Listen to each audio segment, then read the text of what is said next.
Bisa, Pak. Ya. Ya, jadi sore ini kita akan meneruskan presentasi tugas ya terakhir karena minggu depan sudah ganti dosen ya. Ya akan kita tuntaskan secepat mungkin presentasi tugas kelompoknya. Kemudian supaya ada evaluasi dari perkuliahan kita selama 8 kali tatap muka tadi ya. Silakan kalau dari Anda ingin menjadi volunteer untuk bisa presentasi, saya persilahkan.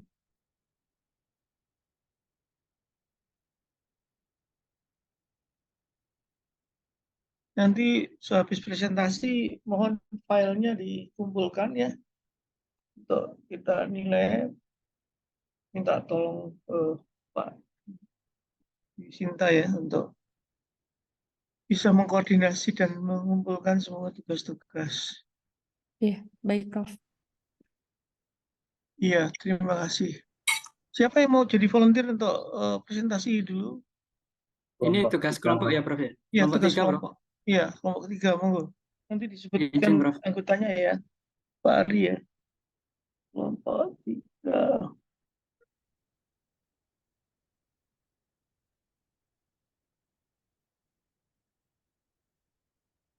Kayaknya banyak sekali ini yang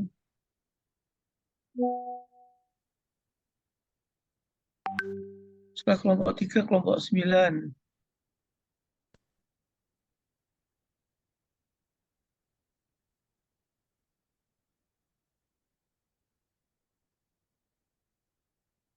Pak Denny, Pak Ari, Pak Saiful ya.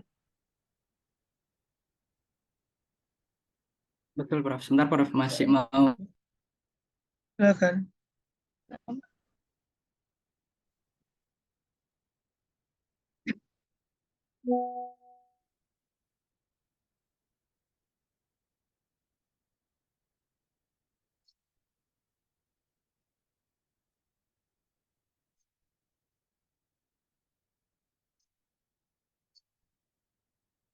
Mas Saiful udah? Monggo, Mas.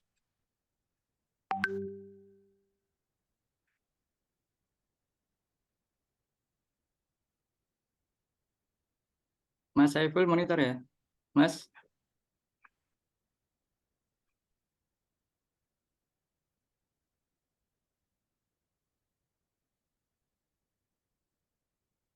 Mungkin ada masalah ini, Pak, masalah koneksi. Izin Ya, saya mulai silakan ya. di-handle dulu, nggak apa-apa. Kelompok Nanti 3, saya kami masuk. siapa? Izin, Pak. Ya, Kelompok silakan. 3, saya Ari Wibowo, Pak, Ya, bersama Pak Ari. Pak Denny Widiawardana dan Mas Saiful Huda Rijaludin. Kami mengangkat proses bisnis baru dengan pendekatan BMC untuk PV rooftop. Ini di perusahaan anak perusahaannya PLN, subholding kami PLN Icon Plus, Pak. Dengan tema besarnya Overcome the Disruption.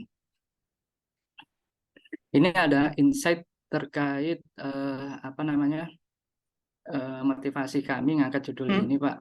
Mengangkat rencana BMC di perusahaan Icon Plus ini. Dipublikasikan di Accepted di tanggal 1 Agustus 2023. Publishernya Elsevier.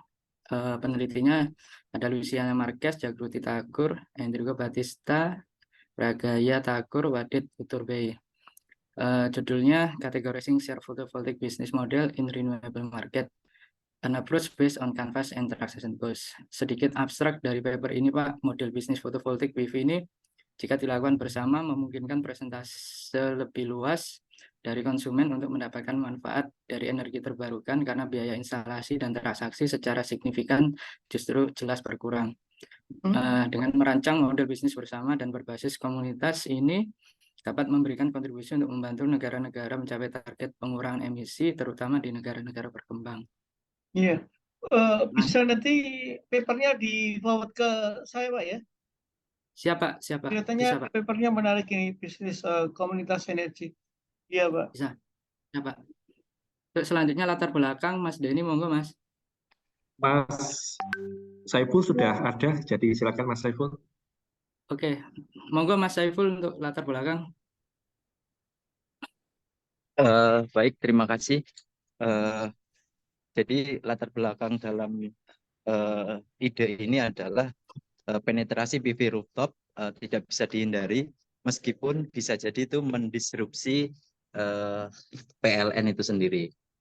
Jadi PLN melalui Icon Plus, mereka melakukan ide untuk penyediaan PV rooftop dengan mekanisme managed service.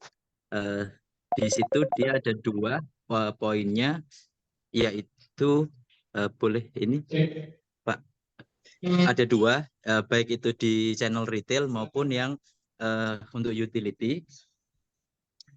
Kemudian dari hal tersebut PLN bisa, tentunya ada kendala ya, perlu modified untuk Permen 26 serta untuk mini VPA modified Permen 26. Nah, poinnya adalah pemenuhan green demand untuk good publication bagi PLN. Jadi secara umum bahwa penetrasi PV rooftop di Indonesia ini sebuah keniscayaan, sehingga langkah terbaik yang dapat diambil PLN adalah dengan ikut serta di bisnis ini melalui subholding Beyond KWH. Kemudian diperkirakan dapat mengkonsumsi potensial loss PLN ketika pelanggan beralih ke PV rooftop. Artinya perlu adanya inovasi jika event itu membuat disrupsi bagi PLN itu sendiri. Mungkin itu yang dapat kami sampaikan. Selanjutnya Pak Denny. Terima kasih, mohon izin. Jadi peluangnya apa untuk inovasi ini, yaitu PLN Icon Plus berpotensi untuk masuk ke dalam midstream dari bisnis PV rooftop sebagai EPC dan PV developer. Dari sini upstream-nya adalah manufaktur, kita bisa menggunakan solar cell manufaktur atau solar cell assembly. Kemudian midstream-nya adalah developer, di sini ada engineering, kemudian procurement, kontraktor, di mana menggunakan PLN Icon Plus, kemudian bermitra dengan Solar Energi Internasional dan lain-lain yang bisa dibaca di sini. Kemudian revenue modelnya apa Icon Plus? Yaitu one time charge. Yang kedua adalah managed service. Kemudian berikutnya adalah customer, yaitu berupa kontrak, bisa dari komersial dan industri ataupun retail. Seperti itu. Lanjut Mas Ari. Baik, terima kasih. Selanjutnya adalah pendekatan bisnis model Canvas dari proses PV rooftop yang dilaksanakan oleh subholding PT PLN Persero, yaitu Icon Plus. Kita mulai yang pertama dari customer segmennya, Pak. Ini ada perusahaan multinasional. Yang kedua adalah kantor pemerintahan. Yang ketiga adalah pusat bisnis dan perbelanjaan. Yang keempat, pelanggan-pelanggan rumah tangga PLN di kota-kota besar. Dari customer segment ini, kita menyampaikan value proposition kita, yaitu menjadi perusahaan penyedia layanan PV rooftop nomor 1 di Indonesia dengan kata kunci handal dan terjangkau. Selanjutnya, channel yang kita gunakan adalah channel media sosial. Kita state ada 2 media sosial yang saat ini trafficnya lagi tinggi, Instagram dan WhatsApp. Terus yang kedua, kita punya namanya aplikasi PLN Mobile. Ini sebagai kanal registrasi dan sebagainya. Terus lanjut, ada booth-booth pameran. Nanti kita coba masuk ke offline marketing lewat pameran-pameran, isi stand, booth, dan sebagainya. Terus kita juga masuk di seminar-seminar tentang EBT sekalian untuk memperkenalkan produk jasa kita. Dan tentu saja di kantor-kantor PLN juga bisa sebagai channel-channel kita secara offline. Sedangkan untuk menjaga customer relationship-nya, kita akan melakukan yang namanya digital marketing. Kita akan melaksanakan CRM PLN ini, Customer Relationship Management yang dimiliki PLN. Kita akan melaksanakan customer gathering secara periodik, mungkin setahun sekali atau setahun 2 kali. Lalu kita akan ikut yang namanya online, baik online maupun offline seminar. Dari customer relationship ini, harapan revenue stream yang masuk dari one time charge, yaitu pelanggan melakukan transaksi pembelian perangkat PV rooftop sekali bayar. Yang kedua, managed service, pelanggan membayar jasa layanan sewa instalasi PV rooftop. Yang ketiga, jasa O&M, jadi pelanggan berkontrak dengan perusahaan, yaitu Icon Plus, untuk layanan operasi dan pemeliharaan secara multi-use dari utility solar panel yang dimiliki oleh pelanggan. Atau yang keempat, platform only, jadi pelanggan hanya membayar layanan aplikasi yang dikembangkan oleh perusahaan. Agak digedein, Pak. Suaranya nggak dengar saya. Suaranya ya, Pak? Iya, suaranya digedein, Pak. Sudah terdengar, Pak? Iya, sudah. Ya. Lanjut ya, Pak, dari revenue stream. Kita key resource, kita butuh yang namanya mitra manufaktur, Pak. Di sini ada beberapa mitra manufaktur yang di dunia yang bergerak di solar cell atau solar panel. Ini ada Trina Solar, Sungrow, Growat, Huawei, JJ Lab, Sonus, Solis Inverter. Ada juga mitra EPC kita yang nantinya jadi key resource. Ada ini lebih ke PLN Group ya. Di sini ada PLN Indonesia Power, PLN Nusantara Power, Haleora Power, PLN Tarakan, Sun Energy, IPN, dan perusahaan dari Afrika Rwanda. Key resource yang tentunya tidak kalah penting yaitu kita butuh tenaga pemasaran sama orang-orang yang expertise di bidang PV rooftop. Lanjut, aktivitas yang akan dilaksanakan. Kita pemenuhan kebutuhan green demand untuk energi untuk perusahaan-perusahaan dan atau perorangan melalui penyediaan PV rooftop dengan mekanisme managed service. Partner yang diharapkan di sisi upstream, kita menggandeng solar cell manufacturer dan solar cell assembly. Di sisi tengah midstream, kita menggandeng pihak ketiga sebagai investor dan EPC. Pihak downstream, kita menggandeng PLN Group untuk pelaksanaan cross-selling atau promosi bersama. Dan cost structure yang dibutuhkan, kita butuh yang namanya FICUS, gaji pegawai, sertifikasi pegawai. Ada juga variable cost-nya, kita berkontrak dengan pihak ketiga, dan variable cost yang lain adalah biaya pemasaran. Dan initial cost kita perlu yang namanya pengadaan material utama. Lanjut, Pak Denny. Oke, terima kasih Mas Ari. Untuk flow pengajuan PLTS atap, ini ada 3 bagian, yaitu calon konsumen, kemudian PLN Icon Plus sebagai service provider, kemudian dia layanan seperti PLN, unit daerah, dan unit wilayah. Flow-nya bagaimana? Apabila sudah punya PLTS atap atau belum punya PLTS atap, mengajukan perizinan ke PLN.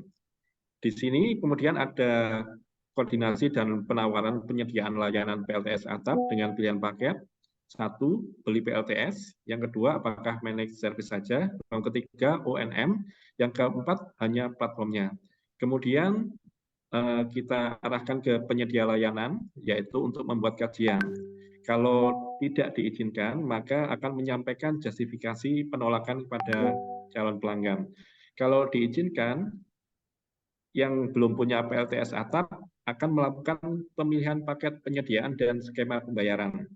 Kemudian melakukan penandatanganan perjanjian kerja dan melakukan survei teknis di sini PLN Icon Plus akan melakukan survei teknis dan pemasangan PLTS atap pada bangunan konsumen atau calon konsumen serta pemeliharaan bagi konsumen yang sudah memiliki PLTS atap. Kemudian kembali lagi ke konsumen, di sini berarti sudah terlayani layanan total solusi PLTS atap dan kemudian selesai. Kemudian bagaimana melakukan pembayaran, yaitu langsung menuju ke perbankan. Demikian saya sampaikan, mungkin Mas Saiful, silakan Mas. Baik, terima kasih Pak Denny. Sekian Prof, present dari kami. Mohon arahan selanjutnya, Prof. Terima kasih. Baik. Ya, baik Pak. Terima kasih. Saya kira ide bisnis model kanvas untuk PLN PV rooftop ini menarik karena ini akan memperluas bisnis di PLN ya dengan holdingnya banyak. Ada satu hal yang perlu saya kritisi, Pak. Berkaitan dengan teori ya. Teori tadi artikelnya bagus ya. tentang kanvas model, tapi relevansi yang diturunkan menjadi bisnis model kanvas untuk PV rooftop itu ada ininya nggak, ada tesisnya nggak, atau ada substansi yang bisa dikaitkan dengan pengembangan kanvas modelnya? Kalau dari papernya ini Prof, ini kan ada 3 generasi ya, generasi awal, generasi pertama, dan generasi kedua. Generasi awal itu orang punya rooftop sendiri, investasi sendiri, dan untuk pemakaian sendiri. Generasi kedua itu orang pakai dan orang bisa jual dari hasil investasi sendiri. Dan yang ketiga, yang dikembangkan di Brasil dan India itu mereka menggandeng investor atau partner Pak dalam apa namanya, mempromosikan atau mempopulerkan PV rooftop ini sampai ke tingkat retail Pak. Ya, gitu kan diturunkan di ini Pak, kalau di apa namanya, di presentasi kami kita coba di sisi upstream dulu, kita gandeng dengan apa namanya, ya assembly sama manufakturnya di solar cell Pak. Di midstream itu sebagai ini Pak, kitanya ya sebagai perusahaan itu menggandeng EPC sama investor. Nanti kita jual dengan jelas harga yang lebih murah Pak, dengan sistem sewa gitu Pak. Oke. Ya, jadi ada opsi untuk menjualnya dengan berbagai pilihan ya Pak ya. Betul. Oke, Jadi yang sebenarnya kedua, kami, ya, ya Pak. yang kedua nih Pak, kan ini mendisruptif mainstreamnya PLN ya. Betul Pak. Nah, proses passing out-nya gimana? Misalnya kalau model bisnis ini bisa diterima di pasar, passing out-nya PLN meninggalkan bisnis utamanya itu ada konsekuensi biaya nggak Pak? Di model kanvas tadi diperhitungkan di mana konsekuensi biayanya? Kalau di BMC-nya Pak, itu pendapatan yang diharapkan masuk itu dari pembayaran seperti ini Pak, di revenue stream-nya. Ya, itu revenue. Tetapi karena passing out kan nanti kan disruptif ya di PLN. Proses disruptif ini kan menimbulkan konsekuensi biaya akibat bisnis utamanya ditinggal ya. Orang mengatakan itu opportunity cost gitu. Itu ditaruh di mana nanti? Opportunity cost bukan revenue, tapi malah opportunity cost bagi PLN. Karena misalnya pembangkit daya 10.000 mega terkurangi karena penggunaan pelanggan lari ke lari dari PLN kan, bukan lari dari pembangkit utama ngambil PV rooftop ini. Kira-kira menghitung kerugiannya atau opportunity loss-nya PLN bagaimana Pak? Ada di sini sih Pak, sebenarnya kita kan dapat ratifikasi dari Paris Agreement Pak di 2015. Oke. Jadi Mau dari nggak mau, Paris Agreement. Oke. ya mau nggak mau kita ini Pak, kita kan sebagai operator ini Pak dari perpanjangan kementerian Pak. Daripada kita terdistrupsi dengan kehadiran PLTS rooftop, jadi kita coba apa namanya Pak, bikin beyond-nya bisnis utama lewat anak perusahaan kita untuk jualan rooftop juga Kak. Jadi nggak, jadi kita auto disrupt ini maksudnya Pak. Cuman ya kita nggak, iya. Oke.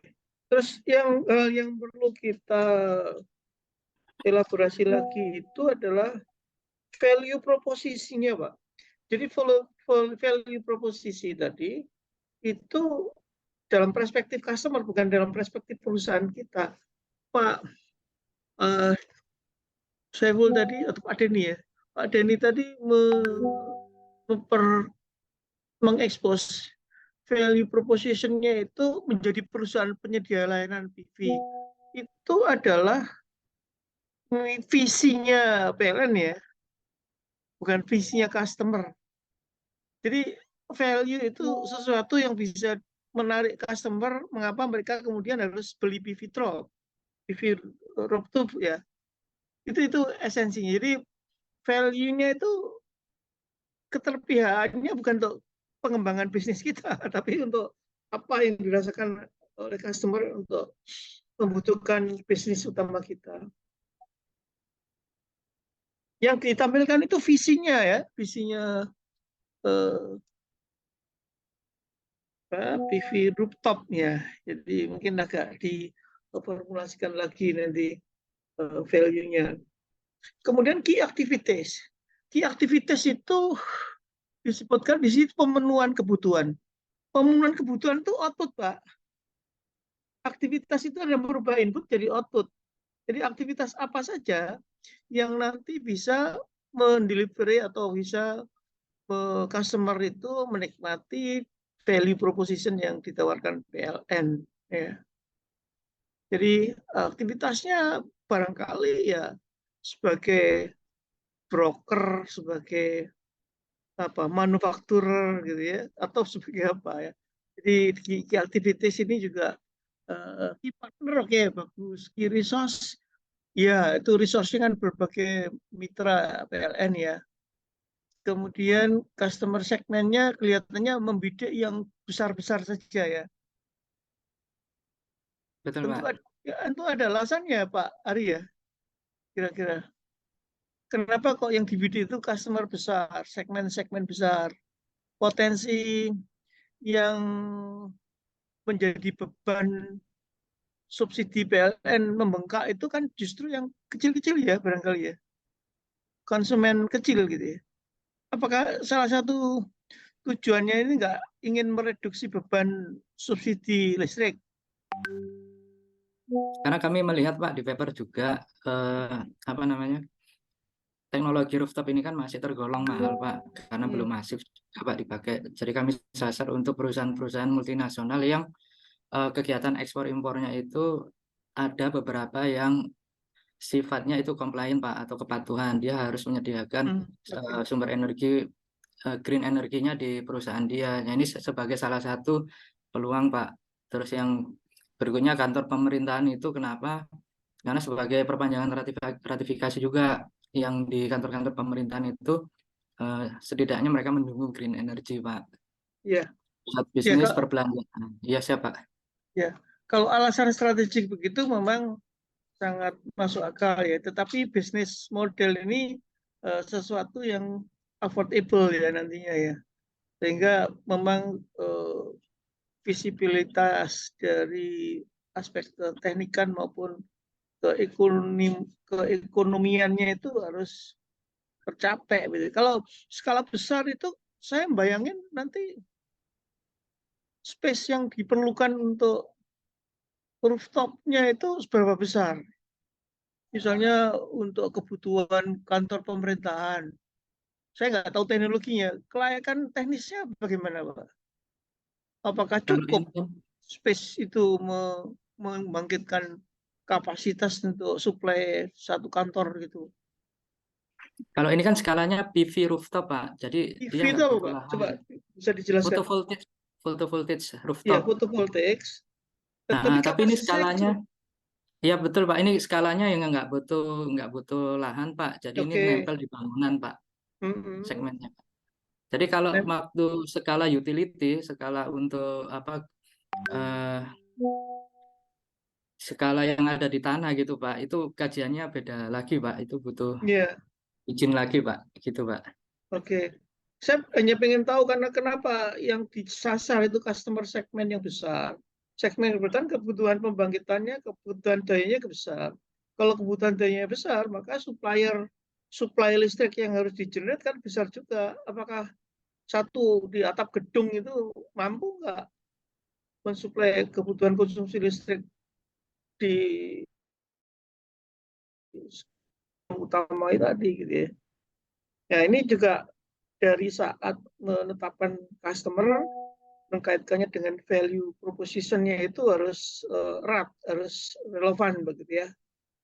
Jadi value proposition apa yang bisa membuat customer ini akan berlangganan dengan PV rooftop tadi ya. Ya, saya kira itu aja. Yang lain udah oke. Saya kira pemahamannya sudah betul. Ya, baik Pak. Sudah hampir setengah jam. Kita banyak sekali kelompok yang nanti harus presentasi. Terima kasih. Mungkin saya belum kasih kesempatan kelompok lain untuk bertanya ya. Silakan untuk kelompok berikutnya. Ya, silakan Pak. Bisa diakhiri Pak Rivo. Terima kasih Pak sarannya. Saya kira Assalamualaikum warahmatullahi wabarakatuh. Waalaikumsalam. Jangan lupa papernya tadi di forward ke saya Pak ya, Papernya siapa Bapak? Siapa? yang community energy tadi. Siap. Ya silakan, siapa tadi yang antri di kelompok kedua?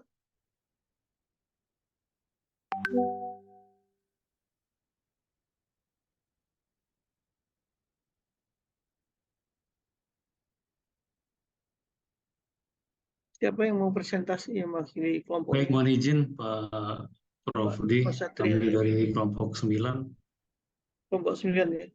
Ya, baik, terima kasih Prof. Izin kami mulai. Bismillahirrahmanirrahim. Assalamualaikum warahmatullahi wabarakatuh. Selamat malam, Bapak, Ibu semua, Prof. Budi, dan rekan-rekan. Kami dari kelompok 9, terdiri dari 3 personil ya, Pak Sondopo, Pak Junaidi, dan saya sendiri, Ahmad Satria. Kami mengangkat model bisnis perusahaan jasa,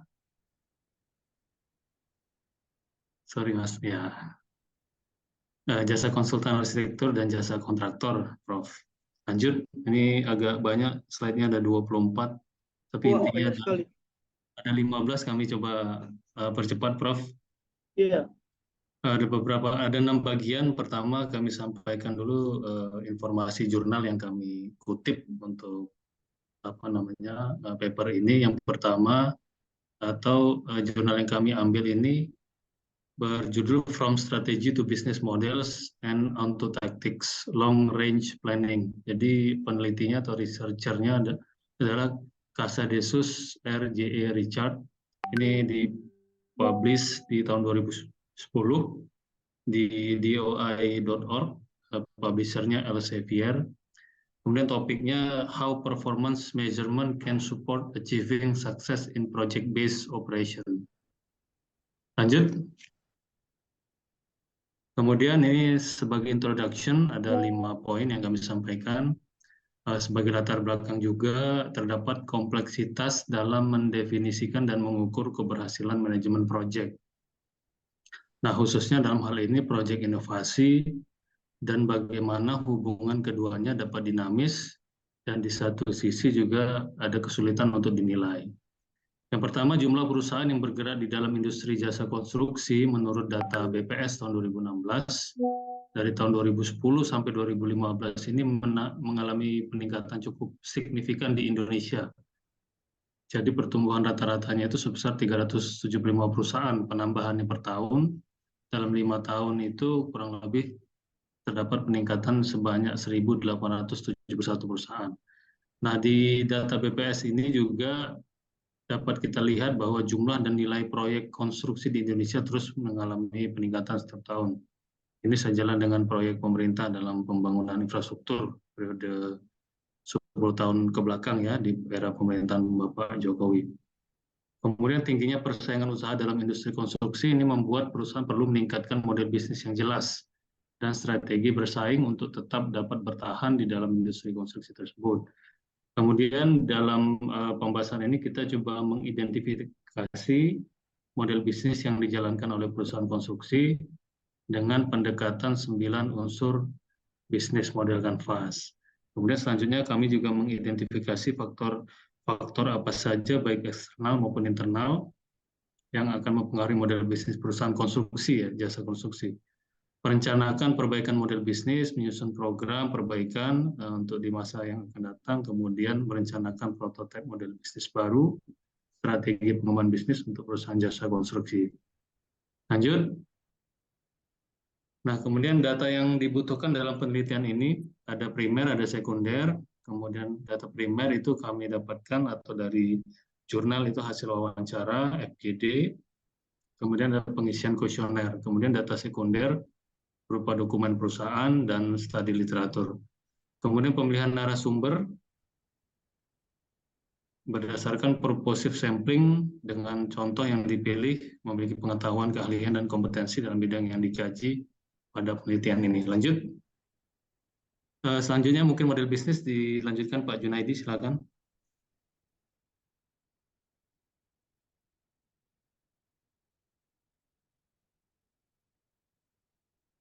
Mari Pak Junedi Pak Jun bisa belum mulai. terdengar Pak Jun suaranya. Pak diam, signalnya Enggak, ini Pak apa mikrofonnya. mikrofonnya mungkin enggak Ya, ya. mikrofon. Suaranya mulutnya gerak tapi enggak ada suara.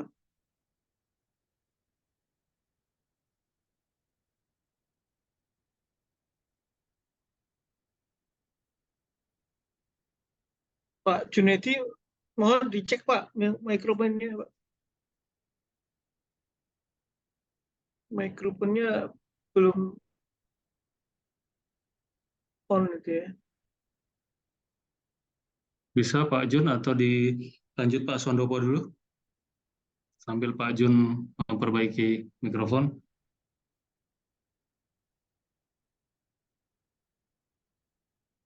Kabelnya belum mancap kali itu. Ya, atau soketnya biasanya kok. Soalnya bisa bermasalah. Baik, kalau gitu Ya, saya lanjut Pak Sondopo. lanjut dulu ya. Pak Suhandoyo, ya Pak Suhandopo, silakan Pak, meneruskan Pak. Iya, jadi untuk berikutnya yaitu model bisnisnya, yaitu identifikasi model bisnis perusahaan saat ini. Yang pertama yaitu dari customer segment. Komposisi segmen pelanggan jasa konstruksi saat ini digambarkan besarnya adalah klien individu atau perseorangan sebesar 60%. Kemudian swasta 30%, BUMN 5%, dan lembaga negara dan pendidikan sebesar 5%. Kemudian value proposition-nya, proposisi nilai yang ditawarkan oleh perusahaan jasa konstruksi pada pelanggan, yang pertama adalah kebutuhan untuk mendapatkan jasa desain arsitektur, desain interior yang berkualitas, kemudian timeline penyelesaian pekerjaan dari mulai penyusunan konsep sampai dengan pembuatan shop drawing itu dengan waktu yang lebih cepat. Kemudian biaya jasa yang lebih kompetitif. Kemudian yang keempat, biaya pelaksanaan pekerjaan konstruksi juga murah dan berkualitas, gitu ya. Kemudian untuk channelnya itu ada 3 fungsi saluran yang dijalankan oleh perusahaan. Yang pertama saluran komunikasi memanfaatkan website, blog, kemudian saluran pemasaran offline, baik itu brosur, pamflet, stiker, kemudian saluran distribusi, khususnya produksi barang-barang. Lanjut, Pak Satria. Kemudian untuk customer relationship-nya, 3 fungsi hubungan pelanggan sudah dijalankan. Yang pertama, customer acquisition, jadi menarik pelanggan dengan memanfaatkan tadi website, blog, dan lain sebagainya. Kemudian customer retention atau mempertahankan pelanggan. Kemudian boosting sales, yaitu meningkatkan penjualan. Kemudian value proposition yang pertama, sumber arus pendapatan bagi model bisnis perusahaan berasal dari 4 sumber, yaitu yang pertama dari jasa desain arsitektur, lengkap dengan gambar kerja dan shop drawing dan RAB-nya. Kemudian jasa desain interior, lengkap dengan gambar kerja dan RAB, kemudian fee jasa kontraktor, dan fee jasa kontraktor untuk arsitektur, sipil, dan konstruksi umum, dan fee jasa kontraktor untuk pekerjaan desain interior dan furnitur. Kemudian key resource-nya, sumber daya utama yang dimiliki dalam hal ini oleh PT AMC menjalankan dalam model bisnisnya. Yang pertama adalah SDM, itu baik tenaga arsitek, desain interior, drafter, kemudian engineer, admin, kemudian finance, kemudian tool design. Tool design itu baik itu software maupun hardware-nya, kemudian plotter, image scanner, theodolit, waterpass, kemudian mesin-mesin dan peralatan produksi yang ada di pabrik atau workshop. Yang keempat yaitu kendaraan operasional kantor dan pabrik.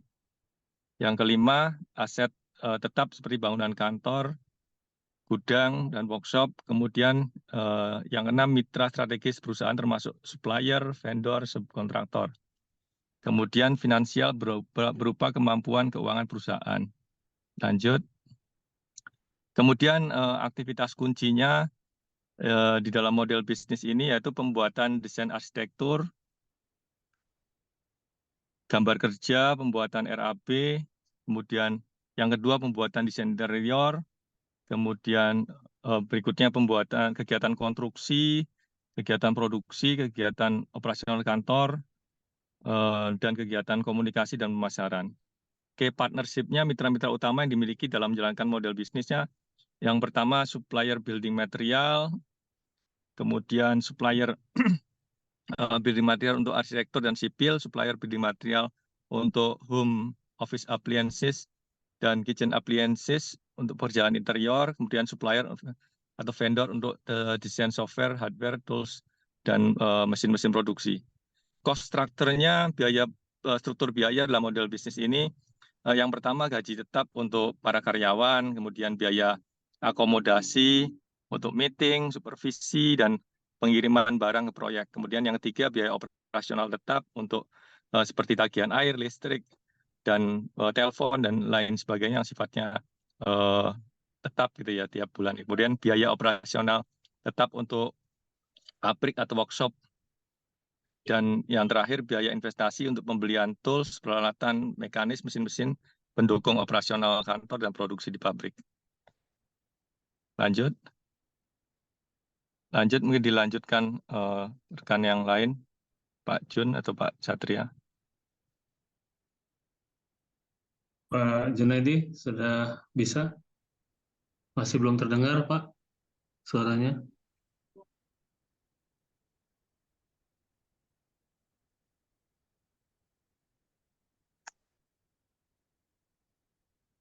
Masih belum terdengar, Pak Jun.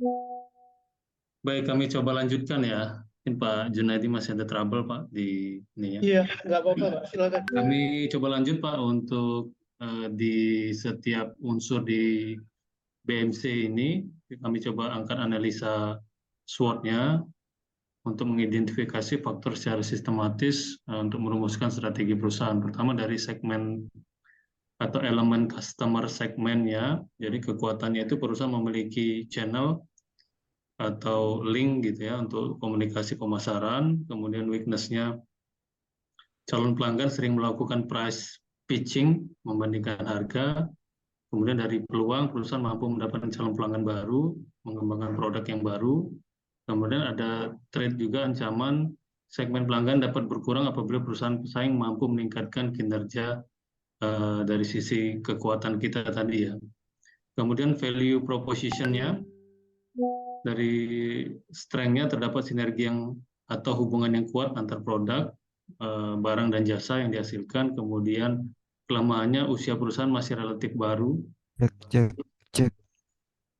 Oke, udah masuk Pak Jun. Saya lanjutkan dulu ya. Kemudian di sisi peluang ya, di value proposition-nya, perusahaan dapat mengintegrasikan produk barang dan juga layanan jasa, jadi konsultan sekaligus juga kontraktor secara sinergi. Kemudian ancaman adanya produk substitusi dari berbagai perusahaan pesaing, terutama perusahaan yang lebih lama ya, terlebih dahulu berdiri. Nah, kemudian untuk channel, secara kekuatan, strength-nya perusahaan memiliki komunikasi dan pemasaran link tadi sama dengan customer segment tadi ya. Kemudian untuk kelemahan saluran yang ada belum mampu menjangkau pelanggan baru karena ini termasuk perusahaan yang baru. Kemudian untuk peluang perusahaan dapat meningkatkan jumlah pelanggan dengan mengintegrasikan masing-masing channel dan pemasaran dengan lebih baik, baik offline maupun online. Kemudian ancamannya adalah perusahaan pesaing mampu membuat saluran yang lebih efektif terintegrasi dengan memanfaatkan channel-channel yang lebih besar. Lanjut. Baik, Pak, untuk customer Pak Junaidi. relationship-nya, untuk kekuatannya, jadi perusahaan mampu memanfaatkan dua saluran utama dengan baik sehingga mampu mendapatkan klien untuk pelanggan baru secara terus-menerus. Untuk weakness-nya, perusahaan belum memanfaatkan database pelanggan atau calon pelanggan dengan memaksimalkan untuk meningkatkan penjualan produk. Kemudian untuk opportunity-nya, perusahaan dapat menerapkan sistem otomatisasi atau email, greeting, post image marketing, newsletter, feed, dan lain-lain untuk menjaga relationship-nya dengan customer di masa mendatang. Kemudian perusahaan dapat kehilangan pelanggan jika tidak dapat memanfaatkan saluran komunikasi dan pemasaran di sosial media tentunya untuk menjaga hubungan dengan pelanggan. Kemudian untuk revenue stream-nya, jadi arus pendapatan di dalam model bisnis perusahaan terverifikasi dengan baik dan terdiri atas beberapa sumber yaitu jasa desain arsitek, desain interior, kontraktor sipil maupun arsitek, dan kontraktor interior. Untuk weakness-nya, produk layanan jasa dan barang yang dihasilkan oleh perusahaan tidak dalam bentuk jadi, harus dibuat custom sehingga jumlah terbatas dan harganya relatif mahal. Kemudian tidak dapat dijual secara massal.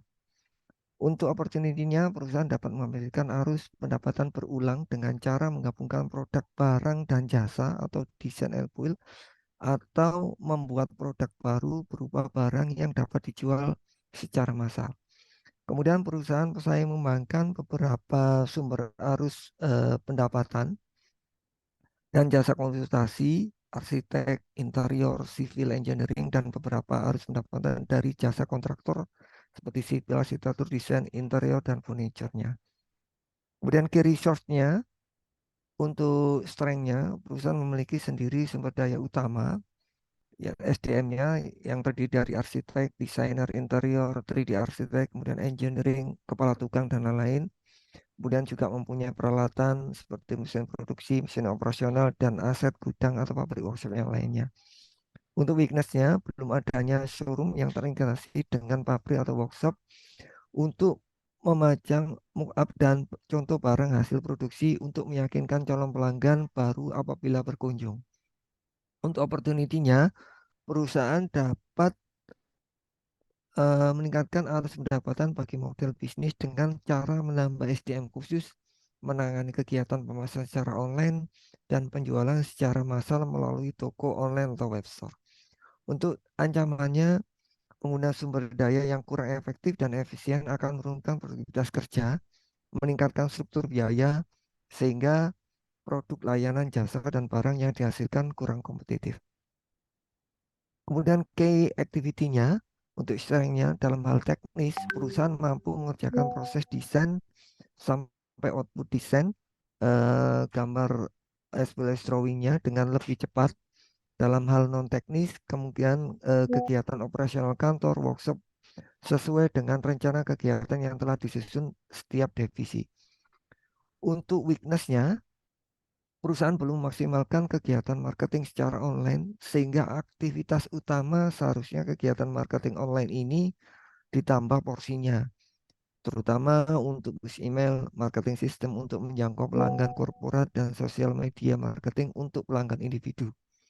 Kemudian untuk opportunity-nya, perusahaan harus memanfaatkan fasilitas IT dan teknologi digital untuk meningkatkan efisiensi kerja dalam model bisnisnya, bisnis massalnya, pemanfaatan website, blog sosial media, online marketing, dan lain sebagainya untuk meningkatkan efisiensi dan keuntungan bagi perusahaan. Untuk Bisa triknya, dipercepat, Pak. Poin-poinnya ancamannya, coba. baik Mohon untuk maaf, tim Pak. desain dan teknis Pak yang tidak Junedi, mampu menyelesaikan budget. Untuk mohon key bisa partner dipercepat. Ya. ya baik Pak. Untuk perusahaan menjalin, Poin-poinnya aja yang dibaca, tidak perlu semua kalimatnya. oke baik. Untuk perbaikannya, jadi upaya pengembangan dapat dilakukan dengan melakukan perbaikan pada unsur-unsur yang menjadi kelemahan di dalam organisasi atau perusahaan. Jadi perusahaan harus mengembangkan sumber daya aset SDM yang dimiliki menjadi lebih baik sehingga dapat bertahan dengan menghadapi perubahan dan persaingan. Untuk prototipe model bisnis barunya, jadi untuk model bisnis baru yang inovatif, menciptakan ide adalah bagian penting yang mendasar dan terpenting yang harus dilakukan oleh perusahaan. Jadi bisnis baru inovatif dengan berfokus untuk memfasilitasi pendukung pergeseran perubahan dengan berfokus pada produk maupun perspektif layanan. Silakan Pak Andopo, dilanjut Pak. Baik, terima kasih Pak John. Jadi untuk kanvas model bisnis perbaikannya ini ada yang di warna biru itu ya. Sehingga untuk key partner itu perusahaan rekanan atau mitra subkontraktor pengembang, perlu ada perusahaan vendor, kemudian key activities-nya itu untuk offline ada canvassing dengan loper koran, kemudian untuk online email marketing, sosial media, kemudian push email. Untuk key resource-nya juga perlu tambahkan online marketer, kemudian juga ada showroom. Value proposition-nya output design yang lebih lengkap, kemudian produksi furnitur, kemudian ex-klien atau pelanggan lama yang diajak menjadi mitra strategis untuk mempromosikan layanan jasa dari PT AMC. Kemudian untuk customer relationship-nya, yaitu menambahkan memanfaatkan database klien, baik itu dari alamat, email, nomor HP, dan WA, kemudian sosial media fanpage, dan push email, serta ex-klien yang menjadi mitra. Untuk channelnya perlu tambahkan sosial media interaksi, kemudian canvassing dengan loper, kemudian juga sosial media marketing.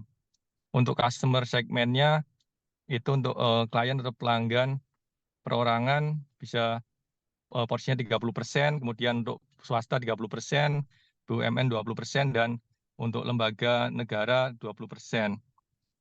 Cost strukturnya ada tambahan di biaya pembelian konten atau website, kemudian biaya jasa push email. Untuk revenue-nya ada tambahan di penjualan furnitur, kemudian supply install home and office accessories, supply and install building material, dan diskon harga pembelian barang dari mitra. Lanjut Pak John. Untuk kanvas model bisnis prototype, oke lanjut aja Pak John. Lanjut, mungkin dilanjut Pak Satria, silakan. Conclusion. Baik, ini sudah slide terakhir, Prof. Jadi ada 4 yang kami simpulkan. Pertama, perusahaan dalam ini perseroan memiliki beberapa kendala dalam menjalankan model bisnisnya. Pertama, design fee, kontraktor fee, output yang sama dengan perusahaan pesaing. Kemudian yang kedua, komposisi segmen pelanggan dengan komposisi klien individu lebih besar. Yang ketiga, belum menjalankan 3 aktivitas utama untuk menjaga hubungan pelanggan. Yang keempat, belum menjalankan saluran komunikasi. Kemudian hasil dari SWOT pada unsur BMC menunjukkan bahwa terdapat faktor internal eksternal yang harus menjadi kekuatan dan kelemahan untuk diperbaiki. Kemudian ada 7 unsur yang harus diperbaiki secara major dan 2 unsur diperbaiki secara minor. Kemudian yang ketiga, perlu ada 9 unsur model bisnis, tadi sudah dijelaskan sebetulnya satu persatu ya, tadi Prof, sebelum dan sesudah perbaikan. Kemudian yang keempat adalah prototipe model bisnis baru ini dibuat dengan proporsi nilai baru ya, value proposition, yang membuat produk home and office furnishing dengan desain yang unik, fix, bobot yang ringan sehingga dapat dijual secara massal melalui web store dan marketplace sesuai dengan peluang yang baru tadi melalui marketing online. Kemudian ada produk inovatif dengan memanfaatkan material sisa dengan konsep reuse dan recycle sehingga harga jual produk tetap murah. Lanjut. Baik, Prof, Bapak, Ibu semua, demikian dari kelompok 9. Selanjutnya kami mohon feedback-nya dari Prof dan rekan-rekan. Terima kasih. Oke, saya kira terima kasih kelompok 9 ya, Pak Suhandoko, Pak Junedi, Pak Mas Satria. Saya kira sudah cukup komprehensif Pak penyajian bisnis model kanvasnya, dan ada beberapa konfirmasi yang perlu saya tanyakan. Ada BMC, ada analisis SWOT ya. Terus analisis SWOT-nya masih kurang Pak. Metrik analisis SWOT itu sudah betul per elemen dari bisnis kanvas dievaluasi dari aspek internal, eksternal, dari strength, weakness, opportunity, threat ya. Tetapi ada tetapinya ini. SWOT itu akan bisa bunyi kalau ada integrasinya. Jadi strategi SO, strength, opportunity, strategi strength, threat, ada strategi weakness dengan opportunity, strategi weakness dengan threat-nya. Jadi masih kurang 1 tahap lagi sebetulnya itu. Sudah sangat sempurna kalau SWOT-nya itu dilanjutkan dengan strategi integrasi SO. Jadi itu akan lengkap hasil strateginya. Baik, Kemudian Prof. ada Nanti kita hal perbaiki, yang Prof, untuk ya, integrasinya. ya itu masih satu tahap lagi sudah komprehensif kajian ini. Kemudian ada hal yang mungkin juga menggugah untuk saya tanyakan. Jadi sudah sangat detail, customer potensialnya sudah juga dipetakan ya, yang untuk customer potensi yang dari skala besar, kecil, dan seterusnya. Cuman dari sisi value ya, value itu kualitas, kemudian waktu dan biaya. Waktu itu mestinya kalau ini desain ya Pak ya, itu ada waktu prosesnya membuat desain dan waktu untuk mendeliver hasil desain ke customer. Jadi harus ada dua tahapan berbeda waktu. Tetapi yang mungkin juga menjadi pemikiran adalah di value yang ditawarkan ini kan satu sisi berperan sebagai kontraktor, di satu sisi berperan sebagai konsultan, ya kan? Apakah sukses critical factor sebagai kontraktor dan konsultan itu tidak bertolak belakang, Pak? Apakah Oke. dua-duanya itu bisa memuaskan customer, kontraktor dan konsultan? Apakah dua-duanya bisa?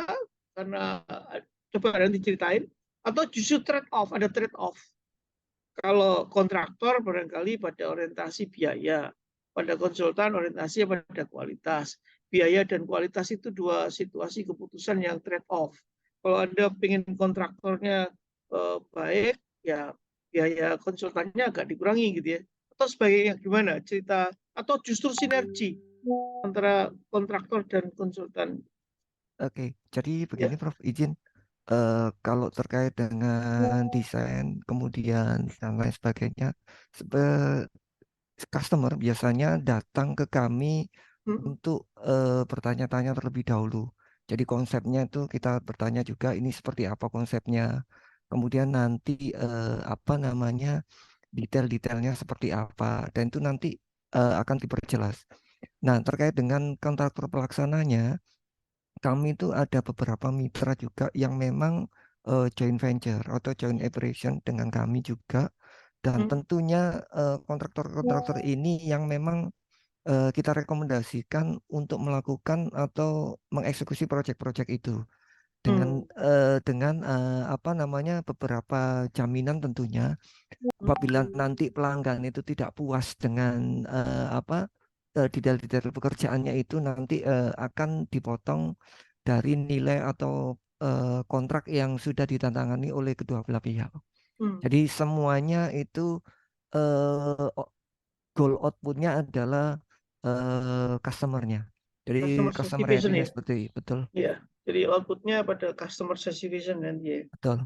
Oke, Karena baik. pada saat nanti customer itu puas, maka kita tidak capek-capek lagi untuk promote. Ya, itu Customer dia. itu Ya. akan mempromosikan dengan sendirinya, Ya. begitu Prof. Ya, jadi word of mouth ya. Jadi customer itu sendiri yang jadi marketer kita gitu ya. Betul, betul. Jadi word of mouth itu saya kira sistem marketing yang paling efektif, nggak keluar biaya, tapi jalan terus ya. Betul. Baik, tetapi sebaliknya Pak, kalau customernya kecewa, ada complaining, maka juga akan mematikan potensi customer yang lain gitu ya. Betul. Sehingga kepuasan customer itu menjadi kunci untuk Anda membuka sukses berbisnis tadi. Biasanya, Oke, saya kira ada komentar lain atau ada yang nambahin? Mungkin izin menambahkan Prof. Jadi ya, silakan, salah satu value proposisi yang kami sampaikan tadi adalah one stop solusi juga Prof. Jadi customer juga bisa mendapatkan di satu tempat, mulai dari konsultan sampai ke nanti eksekusi konstruksinya Prof. Jadi itu salah satu juga solusi dari segi waktu Prof. Jadi kalau biasanya terpisah antara konsultan sampai desainnya jadi baru dibawa ke kontraktor. Kontraktornya juga belum tentu bisa menerjemahkan hasil desainnya kalau dia terpisah.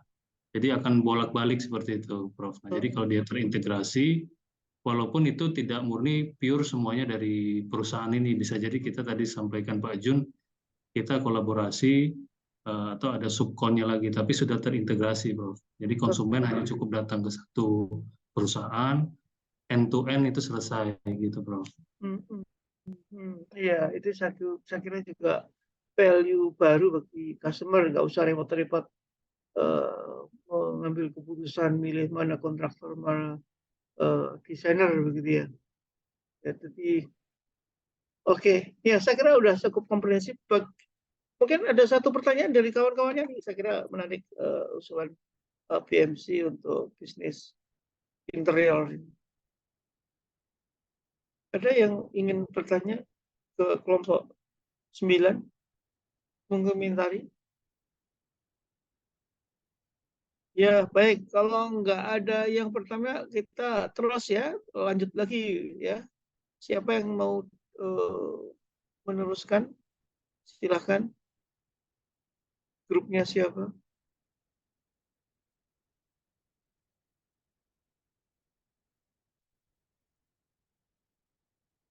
Kelompok 4 boleh, Prof. Silakan, Pak Satya Agung ya, silakan Pak. Anggotanya siapa? Anggotanya ada Mas Domi dan Mas Lili. Saya izin share screen, Prof. Iya.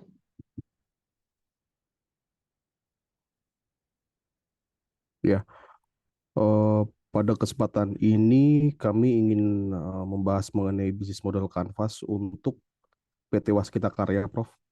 Iya. Di mana secara overview kami berdasarkan sumber dari Waskita sendiri, Waskita berdiri pada tahun 61 dengan nama Unmanning Maskapai yang kemudian dinasionalisasi sebagai BUMN dan pada tahun 2012 tercatat dalam bursa saham. Dan kemudian pada tahun 2021 juga sudah bisa mengeluarkan right issue sebesar 9,44 triliun dengan visi sebagai perusahaan terkemuka yang foster ekosistem sustainability. Background dari mengapa kami mengangkat ini, Prof, karena pertama pada awal tahun ini Waskita Karya mengumumkan kenaikan rugi bersih sepanjang tahun lalu dengan capaian meski secara top line perusahaan ini telah mencatatkan perbaikan kinerja, namun rugi bersih Waskita melonjak 73% menjadi 1,9 triliun pada tahun 2022 dari semula 1,10 triliun setahun sebelumnya.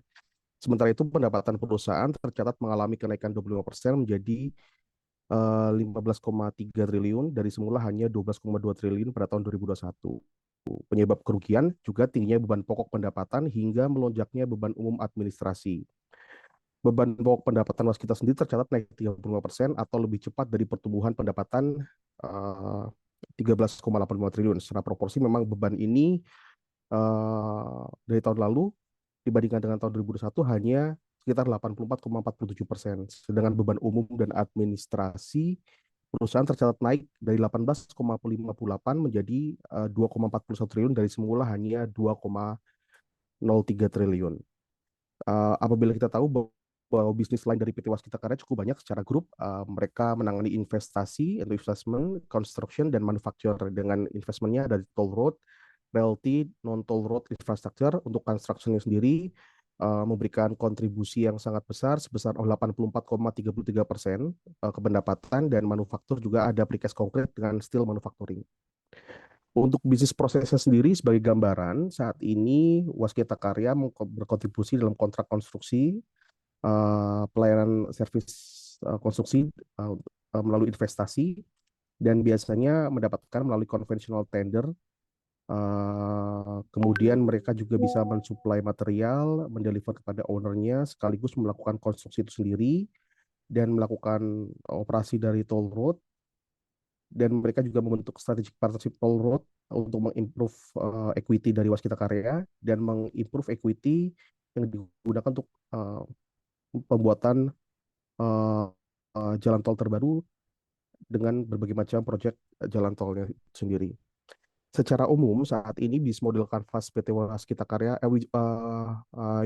Waskita Karya, maksud saya Wijaya Karya di sini memiliki customer segmen untuk pemerintah pusat dan pemerintah daerah, korporasi swasta, proyek infrastruktur, masyarakat umum, dan lain sebagainya. Untuk mempersingkat waktu, saya akan mempercepat menjadi proposal dari kami, Prof, karena untuk yang terbaru, value proposition yang kami tawarkan kepada customer selain sebelumnya memang terdapat konstruksi infrastruktur berkualitas, pengembangan properti komersial, layanan manajemen proyek, dan kemitraan infrastruktur publik privat, juga melakukan digitalisasi pada proses bisnis utama dan pendukung industri 4.0.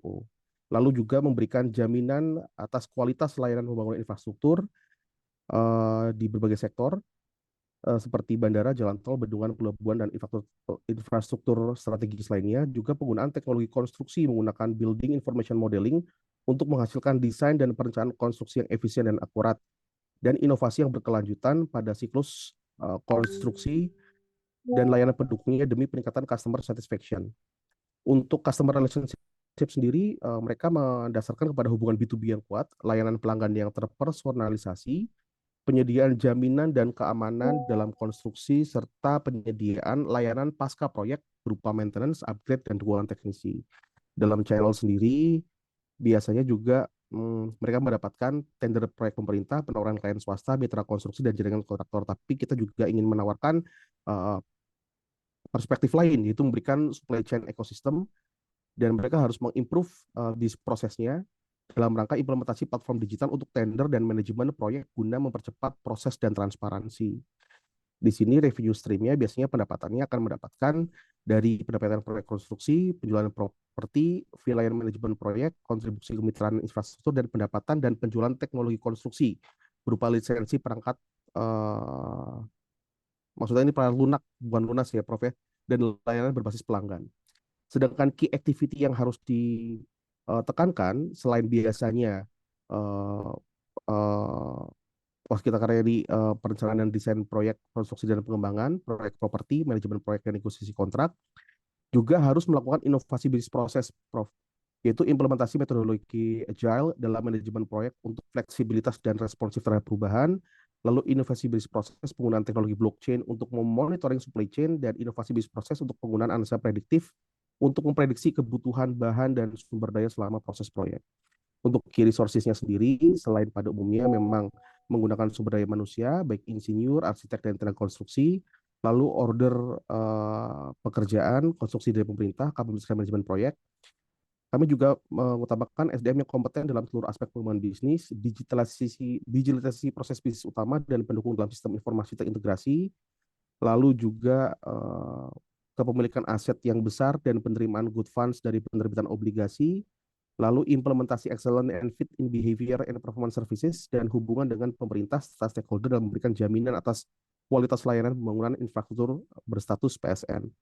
Untuk key partnernya sendiri, pada umumnya memang masih sama, yaitu pemerintah pusat dan pemerintah daerah, kontraktor dan subkontraktor, mitra swasta, lembaga keuangan, dan kami berinovasi ingin bergabung dengan penyedia layanan teknologi konstruksi, mitra teknologi untuk pengembangan dan implementasi teknologi inovasi.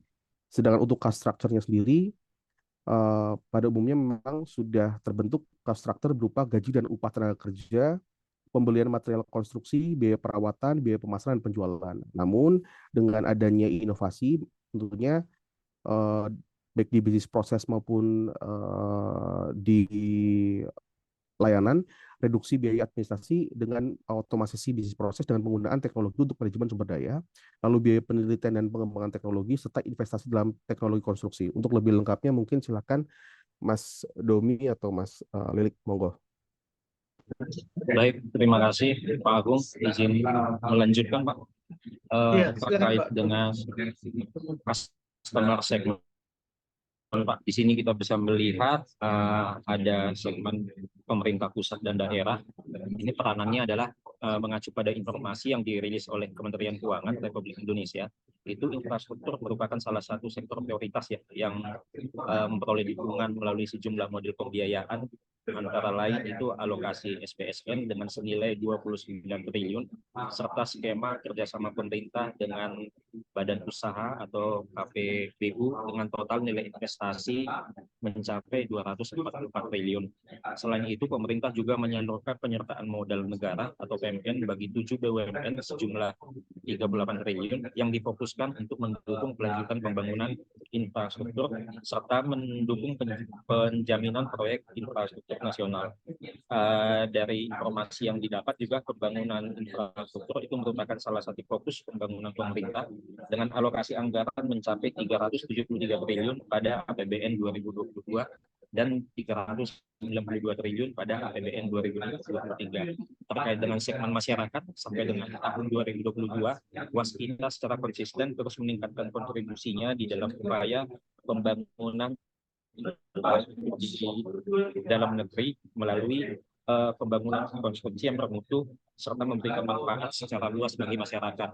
Terkait dengan aspek korporasi swasta, bisa kita lihat PT Waskita itu telah mendapatkan porsi kontrak dari sektor swasta sebesar 11,81%, kontrak dari BUMN sebesar 10,98%, pengembangan bisnis 11,86%, dan penugasan dari pemerintah sebesar 65,36%. Selanjutnya value proposition. Next.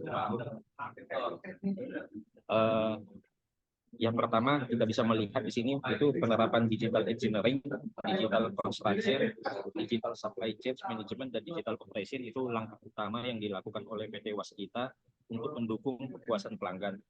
Yang kedua itu memberikan jaminan atas kualitas pembangunan infrastruktur di berbagai sektor bisnis, baik itu bandara, jalan tol, bendungan, pelabuhan, dan strategis lainnya. Yang selanjutnya adalah penggunaan teknologi konstruksi menggunakan BIM, Building Innovation Modeling. BIM ini adalah salah satu terobosan atau inovasi yang dilakukan oleh PT Waskita itu untuk mengimplementasikan teknologi yang merupakan satu alat untuk meminimalisir potensi kendala dalam pekerjaan konstruksi. Dengan memanfaatkan teknologi BIM ini, pekerjaan konstruksi dapat dikerjakan dengan lebih cepat, lebih efisien, hemat, serta menghasilkan kualitas yang baik. Untuk mencapai itu juga perencanaan konstruksi yang baik perlu dilakukan pemodelan 3D yang didapat dari pemodelan menggunakan BIM tools dan digital survei seperti LiDAR, laser scan, dan fotogrametri. Selanjutnya adalah inovasi yang berkelanjutan pada seluruh siklus konstruksi dan layanan pendukung demi peningkatan customer satisfaction. Salah satunya adalah implementasi GIS atau Geographic Information System yang mengintegrasikan, mengelola, menganalisis, serta mengintegrasi berbagai data. Tujuannya untuk memberikan wawasan yang lebih luas kepada para desainer yang terdapat di PT Waskita dalam melakukan proses arsitek, orientasi, serta lokasi struktur yang akan digunakan, bahkan sampai akurasi bahan bangunan yang dibutuhkan. Pengembangan GIS berbasis web ini merupakan bagian dari kemajuan Waskita dalam mengimplementasikan teknologi digital dalam peningkatan efisiensi dan efektivitas usaha. Selanjutnya, channel proyek gedung Sekretariat Presiden yang mendukung pembangunan kawasan IKN senilai 1,35 triliun untuk tahun 2023 dan proyeksi tahun 2024. Dan sampai September 2023, Waskita tercatat membukukan nilai kontrak baru atau NKB sebesar 11,58 triliun yang sumbernya adalah dari pemerintah 65%, swasta 11%, BUMN dan BUMD 10,98%, serta pengembangan bisnis anak usaha perseroan sebesar 11,86%. Selanjutnya, pada elemen customer relationship,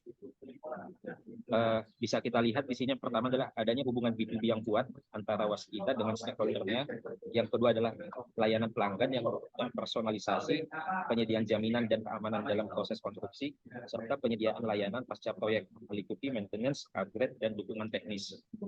Selanjutnya untuk aspek revenue streams, pendapatan dari utama yang diperoleh oleh Waskita adalah yang pertama dari pendapatan proyek konstruksi, penjualan properti, fee atas layanan manajemen proyek, kontribusi kemitraan dan infrastruktur, serta pendapatan dan penjualan teknologi konstruksi meliputi lisensi perangkat dan layanan berbasis pelanggan.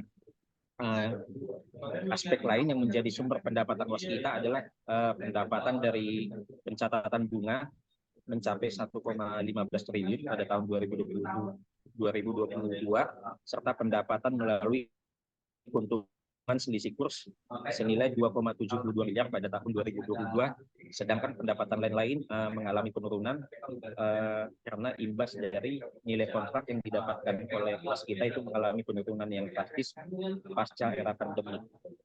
Mungkin demikian, dilanjutkan aspek selanjutnya di resource. Silakan Pak Lili. Baik, mohon izin meneruskan presentasi dari Pak Domi. Ya, kami lanjut untuk key resource. Silakan Pak Lili. Baik Pak. Inovasi yang dilakukan yakni bahwa yang pertama di research and innovation pada digital in engineering dan digital in construction and business intelligence. Kemudian tadi sempat disampaikan yakni pengembangan di building information modeling dalam penerapan budaya lean construction. Kemudian memiliki jaringan bisnis internasional dengan menjadi pemain handal di pasar konstruksi global, meliputi precast, beton, properti, realty, pengembangan jalan tol, serta energi. Kemudian yang keempat yakni terkait dengan perolehan proyek konstruksi konvensional melalui peningkatan bid win rate atas tender pada pasar ke luar negeri dan kapabilitas dalam champion segmen waskita, yakni terkait dengan water infrastructure dan airport. Next. Kemudian dari key activities dari PT Waskita Karya, jadi dari key activities yang memang sudah dijalankan mulai dari perencanaan dan desain proyek, kemudian konstruksi dan pengembangan proyek, manajemen proyek, negosiasi kontrak. Nah, di sini ada inovasi pada proses bisnis, ya, tadi sudah sempat disinggung. Yang pertama bahwa implementasi metodologi agile, kemudian yang kedua penggunaan teknologi blockchain, serta penggunaan analisa prediktif untuk memprediksi kebutuhan bahan ataupun sumber daya pada pelaksanaan proyek. Next. Nah, berikut inovasi pada proses di key activities. Metodologi agile pada manajemen proyek ini dapat membantu tim menjadi lebih fleksibel, lebih responsif terhadap perubahan dalam lingkungan proyek. Adapun metodologinya dapat disesuaikan dengan kebutuhan proyek. Kemudian yang kedua, penggunaan blockchain untuk monitoring supply chain. Ini dalam setiap tahapan rantai pasok dapat mulai dari proses produksi sampai dengan pengiriman maupun pekerjaan konstruksi dapat direkam, dapat diakses oleh seluruh pihak, baik itu produsen, distributor, konsumen akhir, untuk memastikan transparansi terhadap kualitas produk. Nah, dengan adanya blockchain ini tim manajemen ini dapat secara cepat mengidentifikasi permasalahan atau hantapan yang ada dalam rantai pasok, kemudian mengambil keputusan korektif yang cepat. Yang selanjutnya, penggunaan analisa prediktif ini dapat melakukan perencanaan yang lebih efisien untuk kebutuhan bahan sumber daya dan dapat mencakup pada proses pengadaan yang lebih awal ataupun pengaturan ulang terhadap jadwal-jadwal pekerjaan yang dilakukan dalam proyek. Ini dapat mengurangi kemungkinan keterlambatan atau biaya tambahan yang tidak terduga. Next. Kemudian dari key partner untuk pada bisnis model canvas yang inovasi yang kami lakukan ini bahwa ada pada partner penyedia layanan teknologi konstruksi. Jadi kalau yang pada umumnya kontraktor dan subkon, kemudian mitra swasta, lembaga keuangan, pemerintah, di sini ada partner untuk penyedia layanan teknologi konstruksi yang mana dapat meningkatkan efektivitas proyek konstruksi dengan memperkenalkan inovasi serta solusi teknologi terbaru. Kemudian manajemen proyek berbasis cloud dan IoT, penggunaan AI, serta untuk meningkatkan kualitas dari pekerjaan konstruksi yang dilakukan. Next.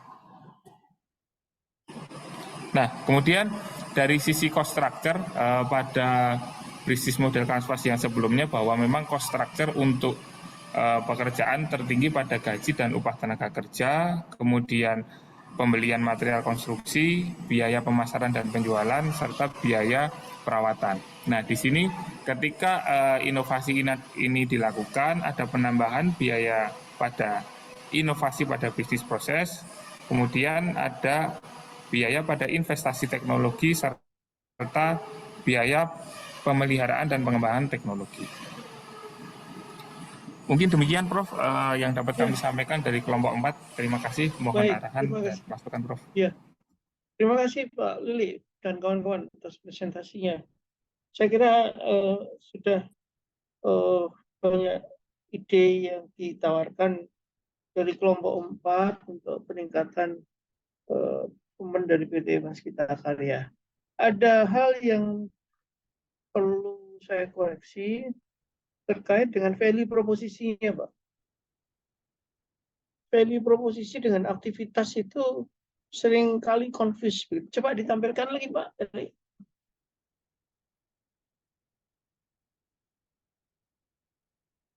Jadi yang value proposisi yang merah itu yang awal ya, Pak ya.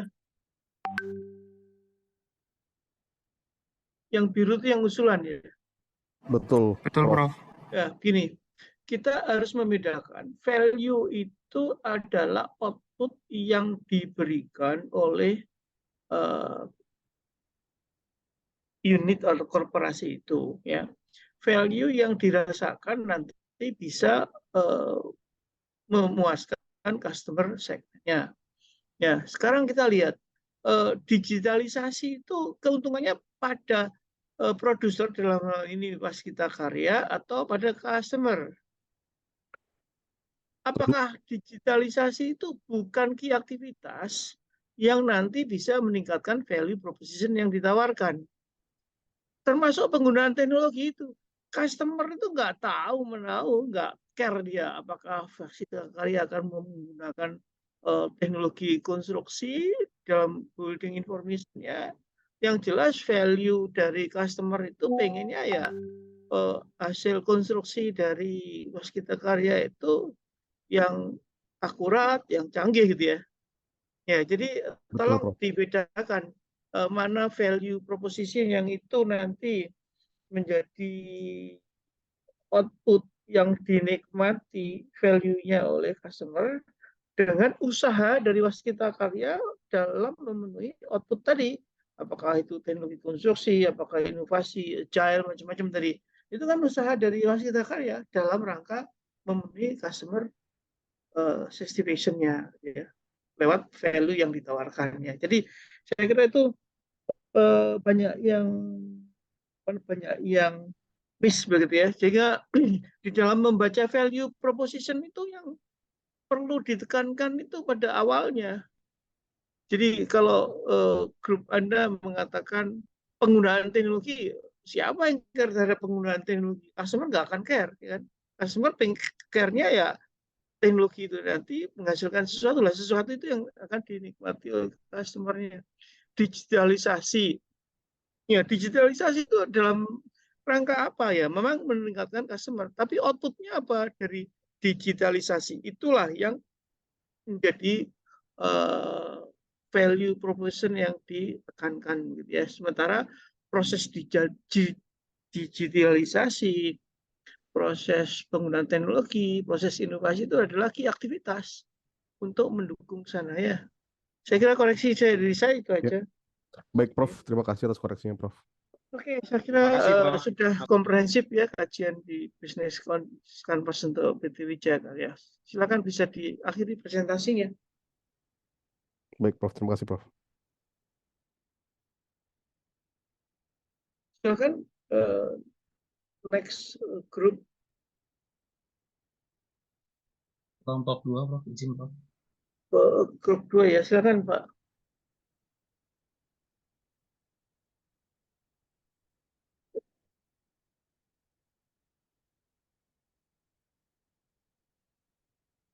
Sudah terlihat ya?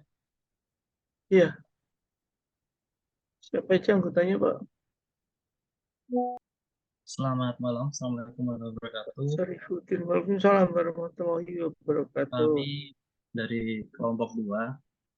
Di sini kami membahas yang berbeda dari teman-teman sebelumnya, Prof.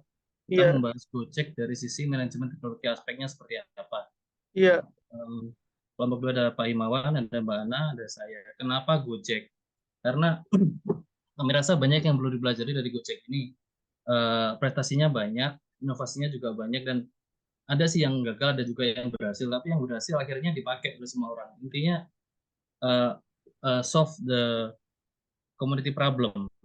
Salah satunya yang dulu sempat heboh, Gojek ini bisa dibilang the first unicorn from Indonesia dari sisi startup. Unicorn itu kan valuasinya di atas 1 miliar lebih US dollar ya. iya. Dan pernah ada seseorang berkata ini perusahaan transportasi tapi kok nggak punya armada. Seperti yang dibilang dulu ke Grab, ini perusahaan taksi tapi nggak punya taksi. Untuk selanjutnya silakan Bu Ana.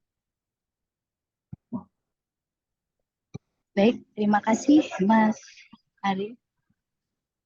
Izin meneruskan, Prof. Di Iya, sini silakan. overview dari, baik Prof. Kami akan menjelaskan dulu overview dari Gojek ini. Ia adalah salah satu fortune favorite, yaitu di Southeast Asia. Dia adalah satu-satunya perusahaan yang membuat fortune change atau apa namanya, yang membuat suatu gerakan yang membuat profit ya dan mendapatkan reward di dunia, sehingga mendapat julukan sebagai perusahaan yang merubah dunia. Kemudian untuk kontribusinya dia menambah mencetak keuntungan 7,1 miliar dolar di tahun 2019. Kemudian kontribusinya terhadap lingkungan, ia membuat gerakan penghijauan ya dengan mengurangi 11,3 ton penggunaan plastik dari cutlery atau alat makan sejak Oktober 2020. Ini merupakan salah satu sisi baiknya ya, tidak hanya memikirkan sisi bisnis tapi juga di sisi lingkungannya, Prof. Kemudian digitizing merchant di sini mereka membantu merchant-merchant kecil yang memang tidak memiliki kemampuan untuk mendigitalisasi dirinya sendiri, yang memang masih baru merangkak dari bawah ya. Bahkan usaha rumahan pun bisa terbantu dengan adanya Gojek ini karena menyediakan platform yang canggih dan sangat mudah digunakan oleh penggunanya sehingga bisa menjangkau merchant-merchant bahkan yang terkecil sekalipun. Next, Mas Arif. Ini perjalanannya dari Gojek, Prof, di 2010. Ya, mereka berdiri mulai di Jakarta dengan 20 armada yang bukan miliknya sendiri ya. Ini adalah dari mitra-mitra Gojek pada saat itu dengan satu call center. Dia memiliki misi untuk menghilangkan friksi di dunia pergojekan. Kemudian di tahun 2015 mereka memiliki aplikasi dan ordernya meledak dari 3.000 menjadi 100.000 per harinya. Kemudian di 2016, tadi seperti yang disampaikan di awal oleh Mas Arief, menjadi Indonesia's first unicorn karena ledakan ordernya menjadi 300.000 per hari.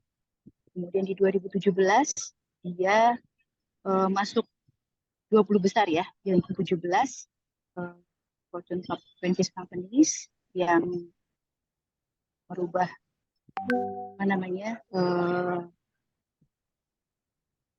merupakan meraih penghargaan di dunia. Next mungkin. Diteruskan di 2019, dia memiliki 20 produk dan 2 juta partner pengemudi. Kemudian di 2015 dia mengintegrasikan dia mengembangkan usahanya di Indonesia, Singapura, Thailand, dan Vietnam.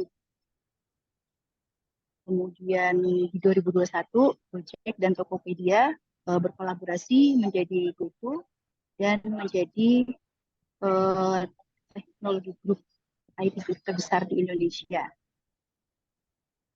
Next. Di Gojek produk di sini ada berbagai macam.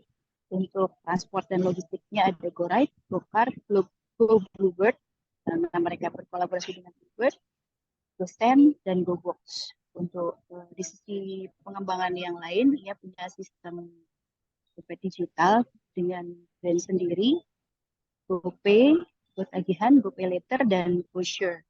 Kemudian ada pengembangan di sisi food dan shopping ya, untuk diversifikasi produk ya, memenuhi kebutuhan pengguna-penggunanya yang mereka sadar bahwa tidak hanya kebutuhan di sisi transportasi saja, Prof. Ada GoFood, GoMart, GoMart, dan GoShop. Mungkin yang sekarang masih stay ini di GoFood dan GoShop-nya, GoMart-nya juga ada. Kemudian di bisnisnya ada GoBiz, GoStore, kerjasama dengan Midtrans, dan CLI.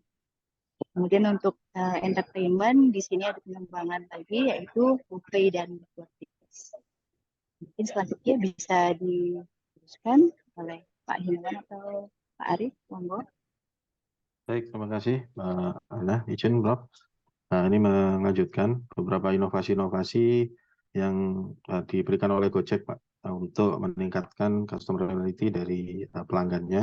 Jadi di sini ada GoPoint dan GoClub ya. Di sini meningkatkan kemauan dari pelanggan atau pengguna untuk meningkatkan transaksinya sehingga dia dapat sebuah brand ataupun pengakuan dari Gojek sendiri, dan itu bisa mempengaruhi baik itu GoPoint-nya maupun diskon maupun hadiah yang bisa diberikan kepada Gojek kepada pelanggannya, sehingga program-program inovasi yang diberikan Gojek ini sangat dirasakan oleh pelanggan dan meningkatkan kemauan pelanggan untuk menggunakan aplikasi ini.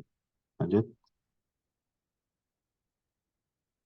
Nah, ini adalah value change yang kita coba bedah dari pelaksanaan dari Gojek ini, baik dari aktivitas utama maupun dari faktor pendukung. Jadi value change di sini adalah aktivitas yang dilakukan Gojek untuk menambah value creation dari pelanggan-pelanggannya, mulai dari infrastrukturnya, dari manajemen sumber dayanya, pengembangan teknologi dan procurement, dan aktivitas-aktivitas utamanya seperti inbound logistiknya, jadi logistik ke dalamnya. Di sini pada tahap ini Gojek berusaha untuk mendapatkan mitra pengemudi dan merchant yang berkualitas untuk memasukkan ke dalam platform mereka.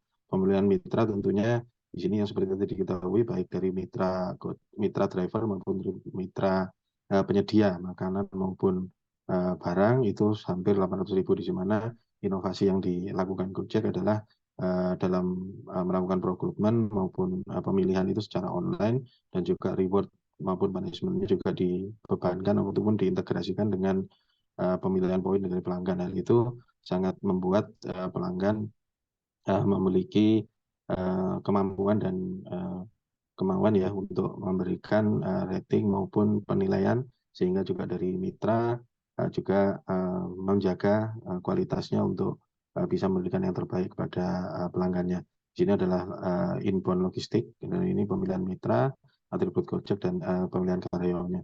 Untuk dalam segi operasi, ini melibatkan kegiatan penting, melaksanakan pengelolaan dan SOP. Gojek memastikan bahwa proses operasional yang dilaksanakan oleh Gojek ini berjalan sesuai dengan SOP yang diinginkan, dan juga yang menjadi utama adalah transparansi harga. Di sini adalah sebuah inovasi juga, di mana menjawab pain point dari pelanggan yang selama ini mungkin menggunakan Gojek konvensional yang harganya mungkin tidak menentu ya, dan bisa dilakukan tawar-menawar, tapi dengan aplikasi ini semuanya sudah pasti, sehingga value creation dari pelanggan ini bisa ditingkatkan oleh aplikasi Gojek ini. Untuk outbound logistik ini melaksanakan ini, memastikan bahwa layanan yang diberikan oleh Gojek ini sesuai dengan SLA ataupun keinginan dari pelanggan, dan juga menjawab kemauan dari pelanggan, yaitu untuk membayar cashless ya, untuk hari ini, yaitu dengan sistem GoPay-nya. Untuk pemasaran dan pemasaran dan penjualan di Gojek ini memberikan ya untuk menggunakan beberapa strategi pemasaran dan penjualan untuk menjangkau lebih banyak pelanggan, baik melibatkan program iklan, promosi sebagai sponsor maupun bekerja sama dengan kolaborasi dengan perusahaan-perusahaan lain seperti asuransi. Untuk servis, Gojek memberikan layanan pelanggan yang berkualitas untuk menurunkan kepuasan pelanggan. Mereka menyediakan pusat bantuan, kontak senternya, dukungan langsung, dan mekanisme penyelesaian masalah untuk menjaga hubungan yang baik dengan pengguna. Itu menjawab kemudahan, kecepatan, keramahan, kenyamanan, keandalan, dan layanan komplain dari pelanggan. Untuk teknologi development yang dikembangkan oleh Gojek sendiri, yaitu infrastrukturnya, yaitu merupakan mulai dari perencanaan dan keuangannya, dan dari sumber daya manusia yang tadi sudah disampaikan bahwa Gojek menerapkan inovasi dalam mengelola ya driver-drivernya, seperti tadi yang diketahui hampir 800.000 ya itu drivernya. Apabila dilakukan secara manual atau secara konvensional, rekrutmen itu tentunya akan memakan waktu lama. Tapi di sini Gojek memberikan inovasi dengan adanya aplikasi tersebut, sehingga proses rekrutmen bisa lebih baik, dan untuk menjaga kualitas juga melibatkan dari pelanggan, sistem reward-nya, jadi sistem bonusnya pun dalam pengelolaan SDM itu dibebankan kepada penggunanya, sehingga di sini sudah jelas Gojek lebih mementingkan suatu pelayanan ya kepada pelanggannya, dan pelanggannya juga bisa turut serta menilai dari servis yang diberikan oleh pelanggannya. Dari rekrutmennya juga ini melakukan pengadaan berbagai sumber daya dan melakukan kolaborasi dengan beberapa partner, sehingga dari value chain ini bisa menghasilkan margin baik dari sisi pelanggan maupun dari sisi perusahaan, sehingga inovasi yang dilaksanakan oleh Gojek ini bisa memberikan value added kepada pelanggan maupun kepada perusahaan. Next. Nah, ini untuk successful innovation ya, seperti yang disampaikan, ini adalah 4 services yang sangat paling tinggi ya persentasenya yang di dalam Gojek, yaitu yang pertama GoPay, GoFood, GoCar, dan GoSend. Jadi layanan-layanan ini merupakan hampir 60% yang digunakan oleh pelanggan. Layanan paling populer dari opsinya Gojek, di mana dari GoPay layanan pembayaran digital ini menjadi layanan pembayaran yang terbesar, dan untuk GoFood ini layanan pesan antar makanan seperti yang kita ketahui, GoCar, dan GoSend. Di sini seluruh layanan ini menjawab pain point dari pelanggan, baik yang menginginkan cashless, menginginkan percepatan pengiriman barang, maupun mobilisasi seperti GoCar yang pengguna-pengguna yang traveler itu sangat dimudahkan dengan adanya inovasi-inovasi yang dilakukan oleh Gojek ini. Next. Oke, mungkin dilanjut Mas Arief.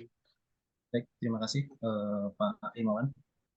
Untuk teknologi komponen, kami mengambil dari papernya Prof. Udi tentang MCDM ya dan teknometrik untuk pengukuran dan manajemen teknologi sektor industri. Yang kemarin sudah di-share ada 4, Technoware, Humanware, Infoware, dan Orgaware. Technoware itu hubungan dengan teknologi, software segala macam. Human itu dari sisi SDM-nya, Infoware dari sisi informasi, atau kita bisa bilang sekarang data, karena data adalah awalnya ya, sebelum diolah menjadi informasi. Lalu Orgaware dari sisi organisasinya. Gojek itu gimana sih? Technoware-nya kami bagi jadi 2, teknologi dan infrastruktur. Kami ambil 3 teratas, yaitu Gojek Apps-nya yang paling utama, lalu AI-nya, dan machine learning. Di sisi infrastruktur ada server, data center, dan network-nya. Humanware-nya kita bagi jadi 3, ada partners, itu ada driver dan merchant. Untuk employee, ada Gojek Employee sendiri, dan program yang di-launch oleh Gojek adalah Gojek Academy untuk employee-nya atau calon employee mereka. Dan untuk society-nya ada CSR. Lalu Infoware-nya ada data dan analysis. Ada user data itu data pelanggan, driver data, ada merchant data. Ini data ini istilahnya sekarang data is the new gold. Analysis, pakai big data analysis, dan visualisasi. Visualisasi ini untuk memvisualkan laporan ke top level manajemen ya. Jadi mereka nggak dikasih data mentah, mereka sudah dikasih dashboard apa yang perlu mereka lihat dan apa yang belum mereka approve.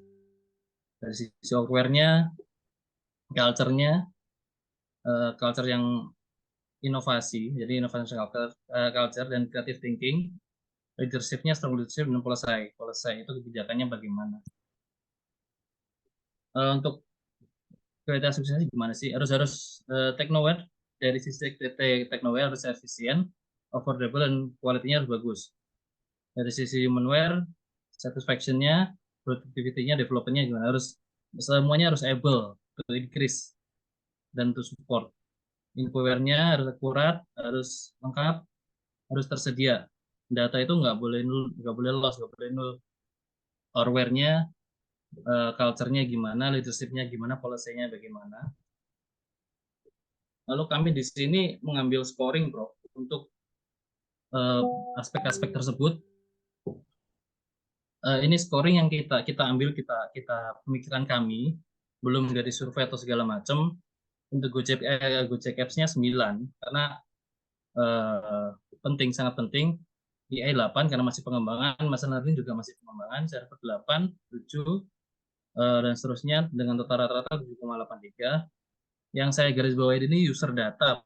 Data pengguna itu penting, sangat penting, bahkan itu yang bisa mendrive kita ke depannya bagaimana.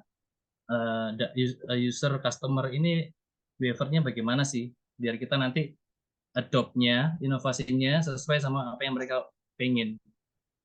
Dan untuk Orware-nya rata-rata sekian. Lalu sampai di sini Prof, kami mengelaborasi untuk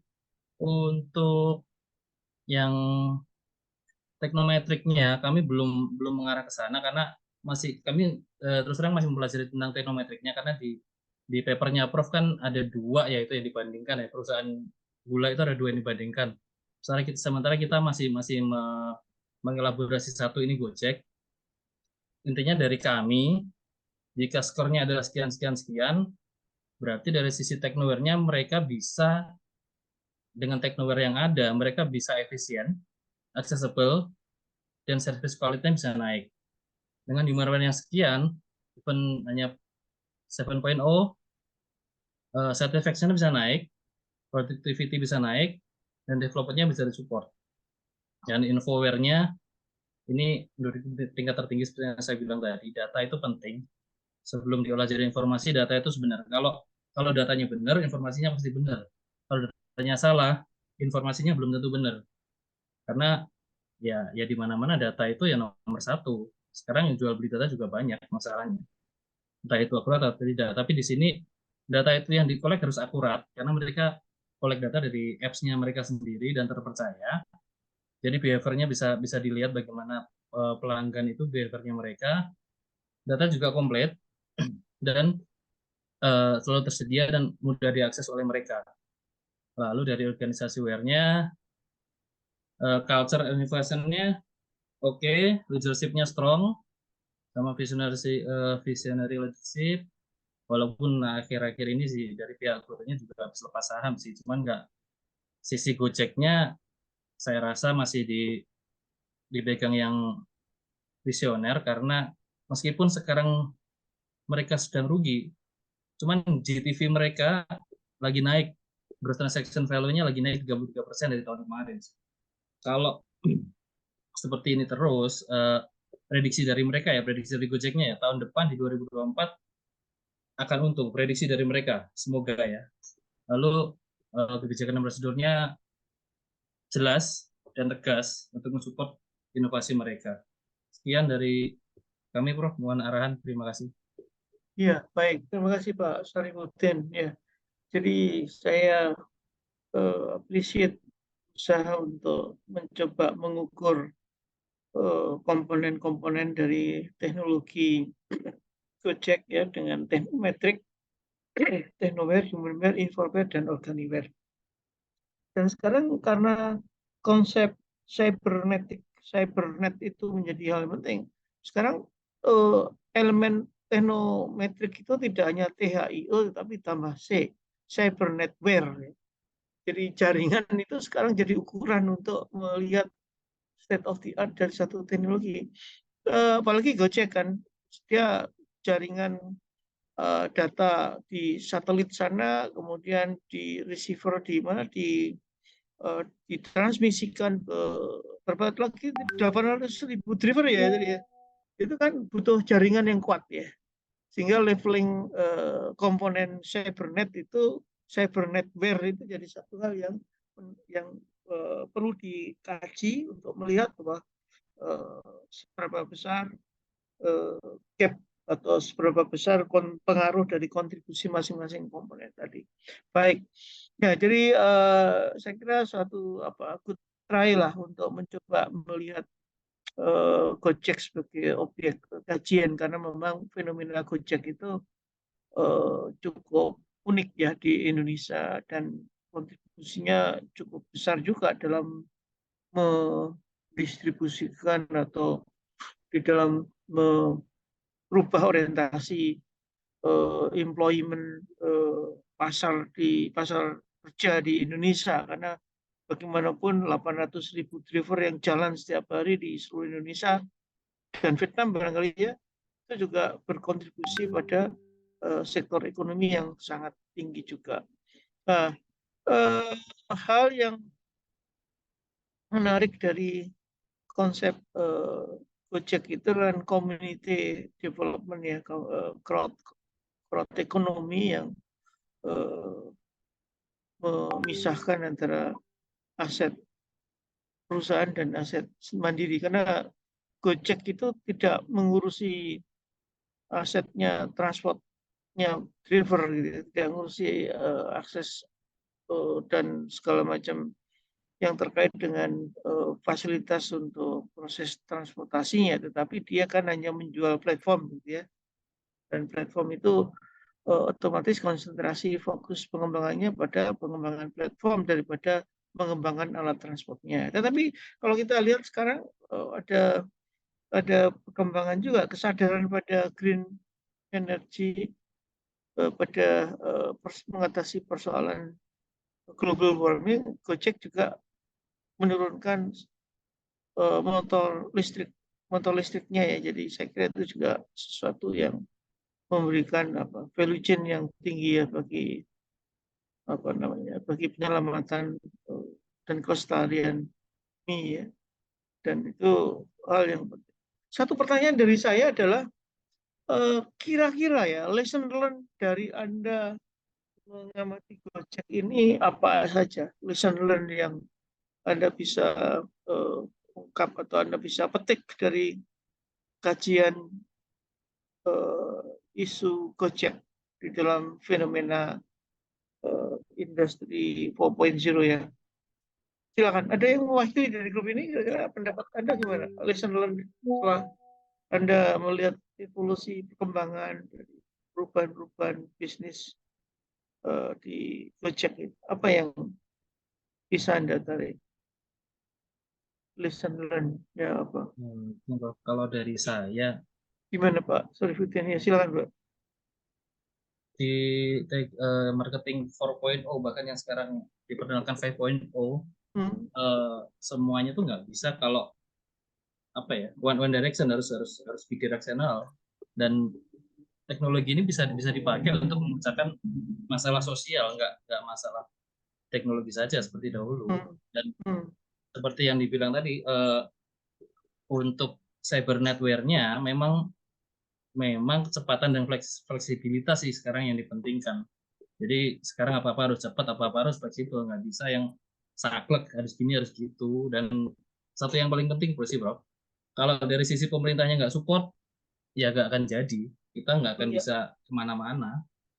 Kalau dari saya sih seperti itu sih. Makanya tadi di sana di kami ada policy di kami. Pak Imawan, Mbak Ana mungkin ada tambahan? Iya baik. Jadi saya bisa nangkap apa yang Anda ingin ungkapkan ya. Oke, silakan ada Bu Ana menambahi. Izin menambahkan sedikit, Prof. Tadi betul yang disampaikan oleh Mas Arief. Saya hanya menambahkan bahwa Gojek ini jeli ya terhadap kebutuhan pelanggan, terutama di Indonesia yang masyarakatnya konsumtif, Prof. Dan nggak mau repot. Jadi mereka menyediakan tools yang sedemikian komplit dan memudahkan sehingga semua bisa dilakukan dari rumah, dari kantor tanpa perlu pergi kemana-mana. Dan apalagi dihadapkan di pandemi kemarin ya, aplikasi ini sangat cocok sekali dan mungkin berkembang pesat karena kemarin di pandemi cocok sekali situasi tersebut. Sangat sesuai lah dan mengerti dengan poin-poin pelanggan. Terima kasih. Oke, ya baik. Pak Imawan ada tambahan? Pak Prof. Ya. Jadi kalau dari poin dari tadi yang disampaikan, memang Gojek ini melakukan inovasi dari seluruh sektor. Jadi tidak hanya dari teknologinya, tapi inovasinya baik untuk dari pengelolaan, mulai dari hulu sampai ke hilir, itu yang kuncinya. Gojek ini bisa terus berkembang, terus menjadi perusahaan yang besar.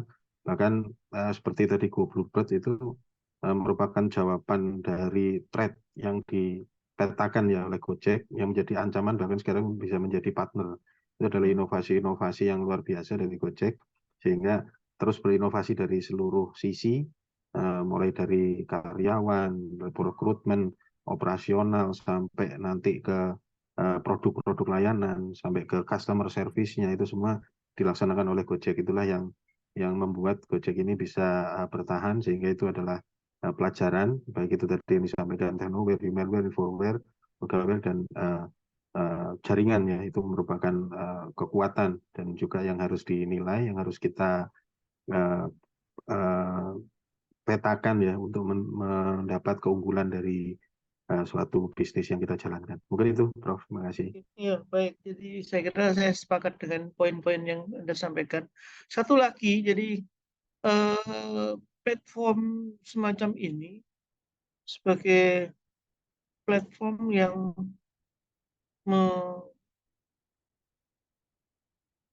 disruptif juga, yang membuat pemisahan antara mana bos dan mana anak buah. Jadi kalau perusahaan kan selalu gitu ya, kita berpikir dalam perusahaan mana bos yang jadi pimpinan untuk mengelola sebuah perusahaan dan mana anak buah. Anak buah adalah orang suruhan begitu oleh bosnya. Jadi itu kan pola-pola tradisional, konvensional. Jadi pendekatan dari kalau kita lihat Gojek ini kan driver terutama ya, itu kan bukan anak buahnya pimpinan Gojek ya, karena dianggap sebagai mitra. Kalau Anda menganggap bahwa driver itu sebagai mitra, ya bebas-bebas aja kan.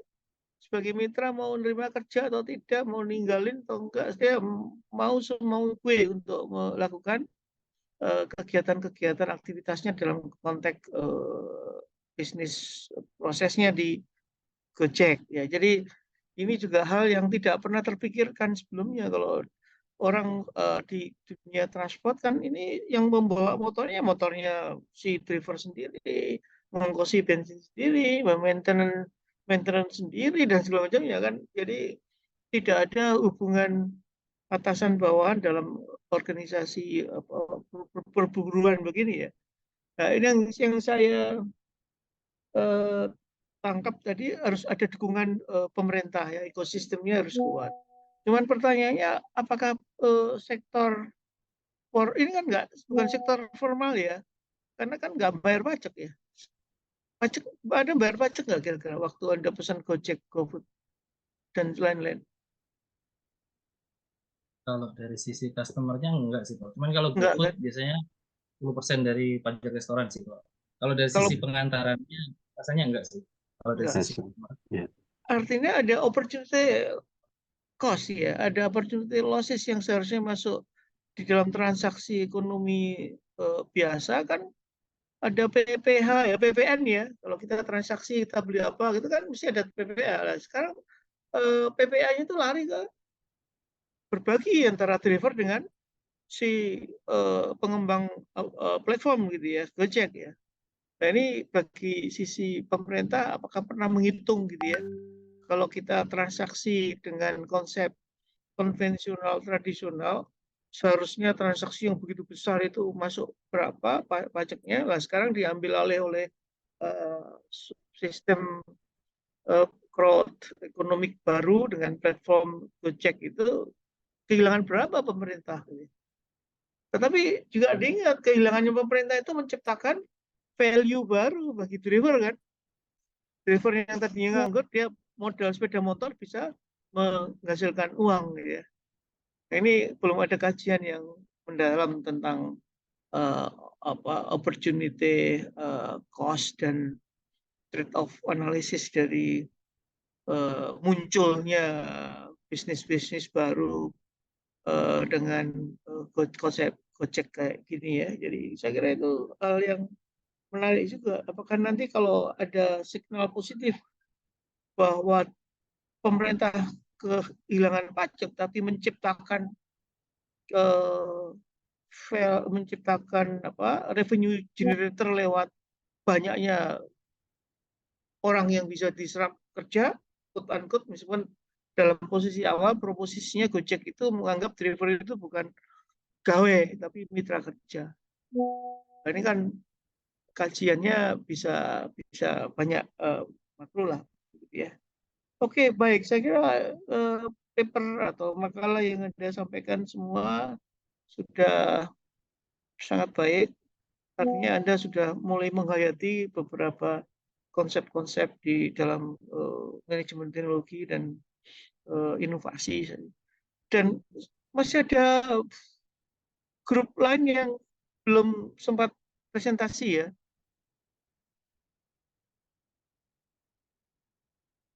Masih ada 5 kelompok. Berapa kelompok sih kita bentuk? Izin off screen ya, Prof. Terima kasih. Rekan semua, terima kasih Prof. Budi. Semua ada 9 kelompok, Prof, untuk kelas ini. Iya. Jadi begini, saya mengusulkan opsinya supaya kesempatan presentasinya sama. Saya juga nanti kalau tidak menilai dari presentasi kan juga tidak fair begitu ya. Silakan nanti Anda mempresentasikan di yang bisa diakses umum ya.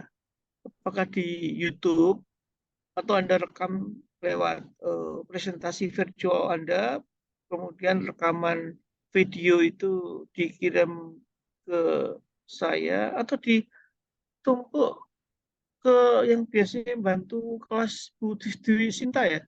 Iya, betul, Prof. Ya, mohon bantuannya ya untuk mengkoordinasi tugas-tugas ya. Baik, Saya baik, kira Prof. sangat baik, sayang kalau tidak bisa kita ikuti semua, sehingga saran saya kelompok yang belum presentasi silakan present di video, kemudian dikumpulkan di drive begitu untuk disinta untuk mengumpulkannya ya. Yang sudah presentasi silakan PowerPoint-nya aja Izin dikumpulkan bertanya, saya. Prof. Ya. Untuk deadline-nya kapan, Prof? Deadline-nya saya kasih seminggu lagi lah untuk Anda berkumpul di dalam kelompok untuk merekam presentasinya ya. Memang mungkin dengan jawabnya nggak akan terjadi tanya jawab gitu ya, sayang. Tapi ya gimana lagi karena keterbatasan waktu ya. Minggu depan yang akan mengajar Prof. Triwijaya, udah bukan saya lagi ya. Sehingga saya sangat membutuhkan hasil slide PPT Anda semua, sekalian presentasinya ya. Begitu ya. Ya, baik, Jadi Prof. Terima kasih banyak, Prof. bagi kelompok yang belum presentasi, Anda masih wajib mengumpulkan slide-nya dan mempresentasikannya meskipun tidak ada tanya jawab dalam bentuk video. Oke ya, jelas ya? Izin bertanya, Prof. Ya, baik, Pak. Ini berarti kita presentasinya dengan kelompok sendiri ya, Prof? Atau Betul. semuanya juga harus ikut? Iya, kelompok-kelompok sendiri, satu slide, satu file. Terima kasih, Prof. Oke. Baik, kalau gitu ada pertanyaan lain? Sudah cukup, Prof. Oke, baik, Saudara Sinta. Terima kasih kerjasamanya dan selama ini kita berinteraksi dalam waktu 8 minggu terakhir ya. Ya, selamat belajar, selamat berjuang, sukses terus untuk Anda sampai dinyatakan yudisium lulus dari teknik marketing ya. Selamat. Amin. Semangat. Amin, makasih Prof. Amin, Prof. Makasih, Prof. Izin live ya. Makasih ya Prof. Makasih, Prof. Semoga sehat selalu, Prof. Lagi ya. Sehat selalu, Prof. Ya Prof.